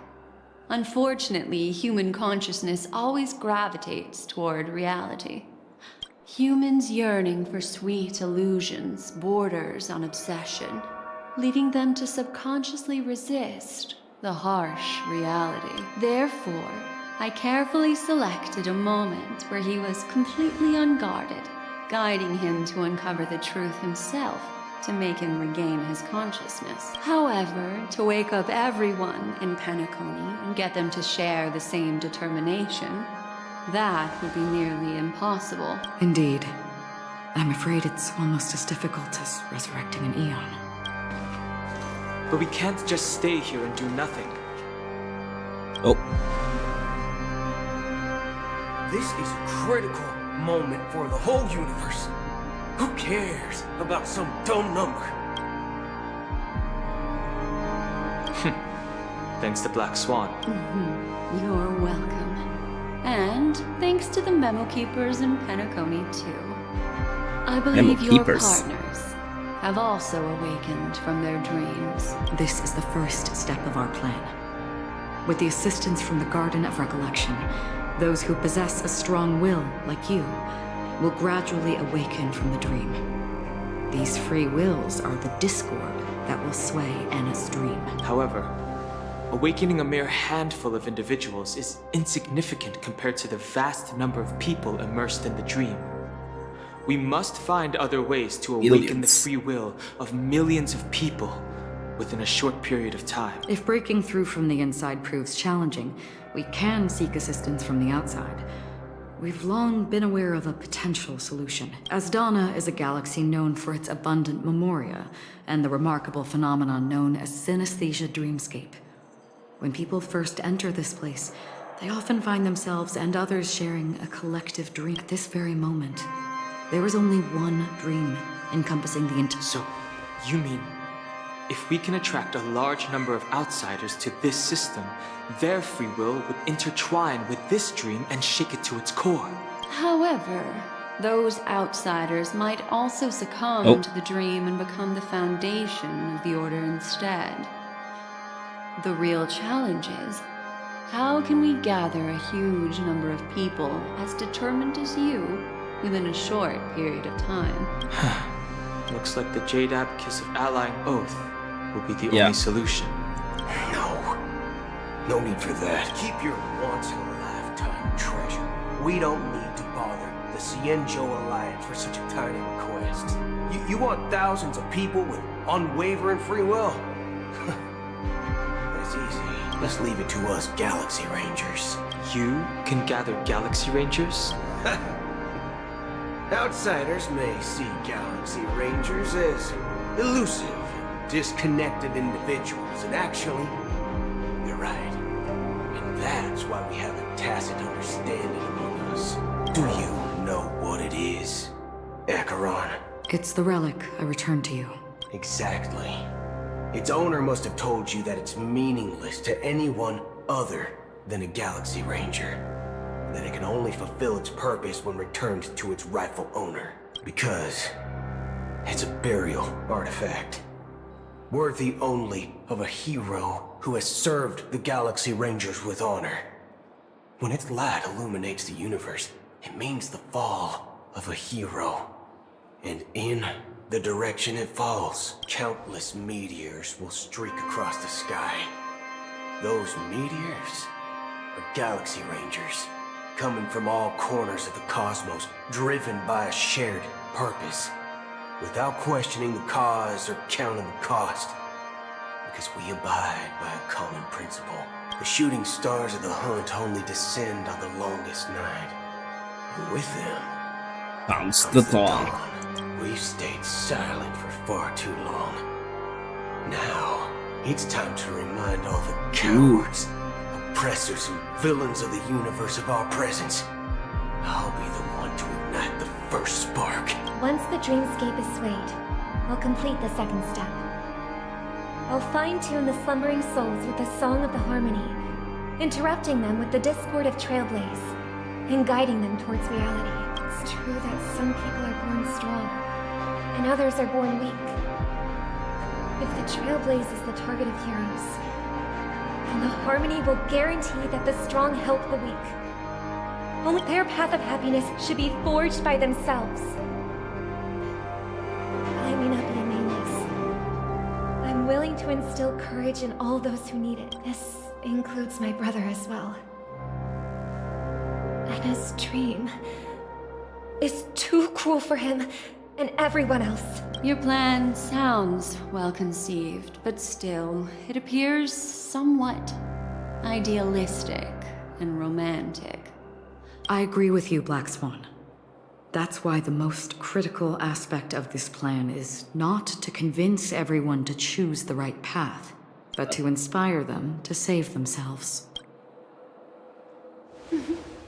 So, you're the key in the end, I assume? The Harmonious Choir possesses the power of an emanator. To overcome it, you'll need the same level of power. The final step in destroying the sweet dream will be my responsibility. That's a relief to hear. Now that our roles are assigned, let's get to our battlefields and pose a grand finale. May I have a moment alone with you? There's one more thing I need to explain to you. Okay. This grand festival is drawing to its close. This is the starting point for the ultimate stage of our journey. Just as it marked the beginning of all the stories in Penacony.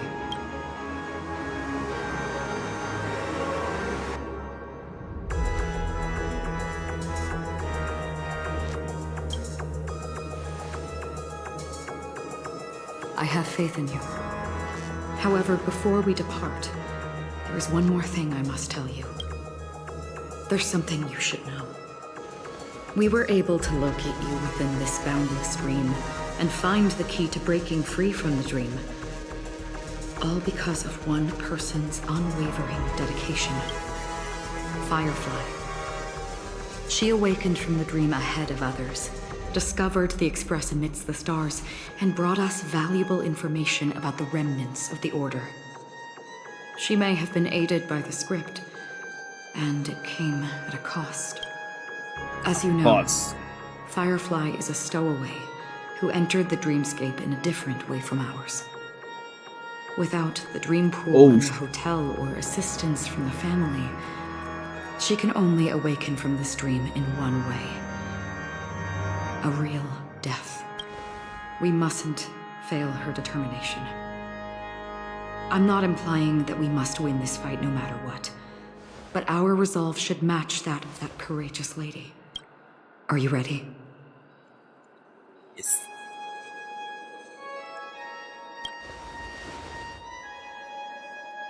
That's all right. Take your time to...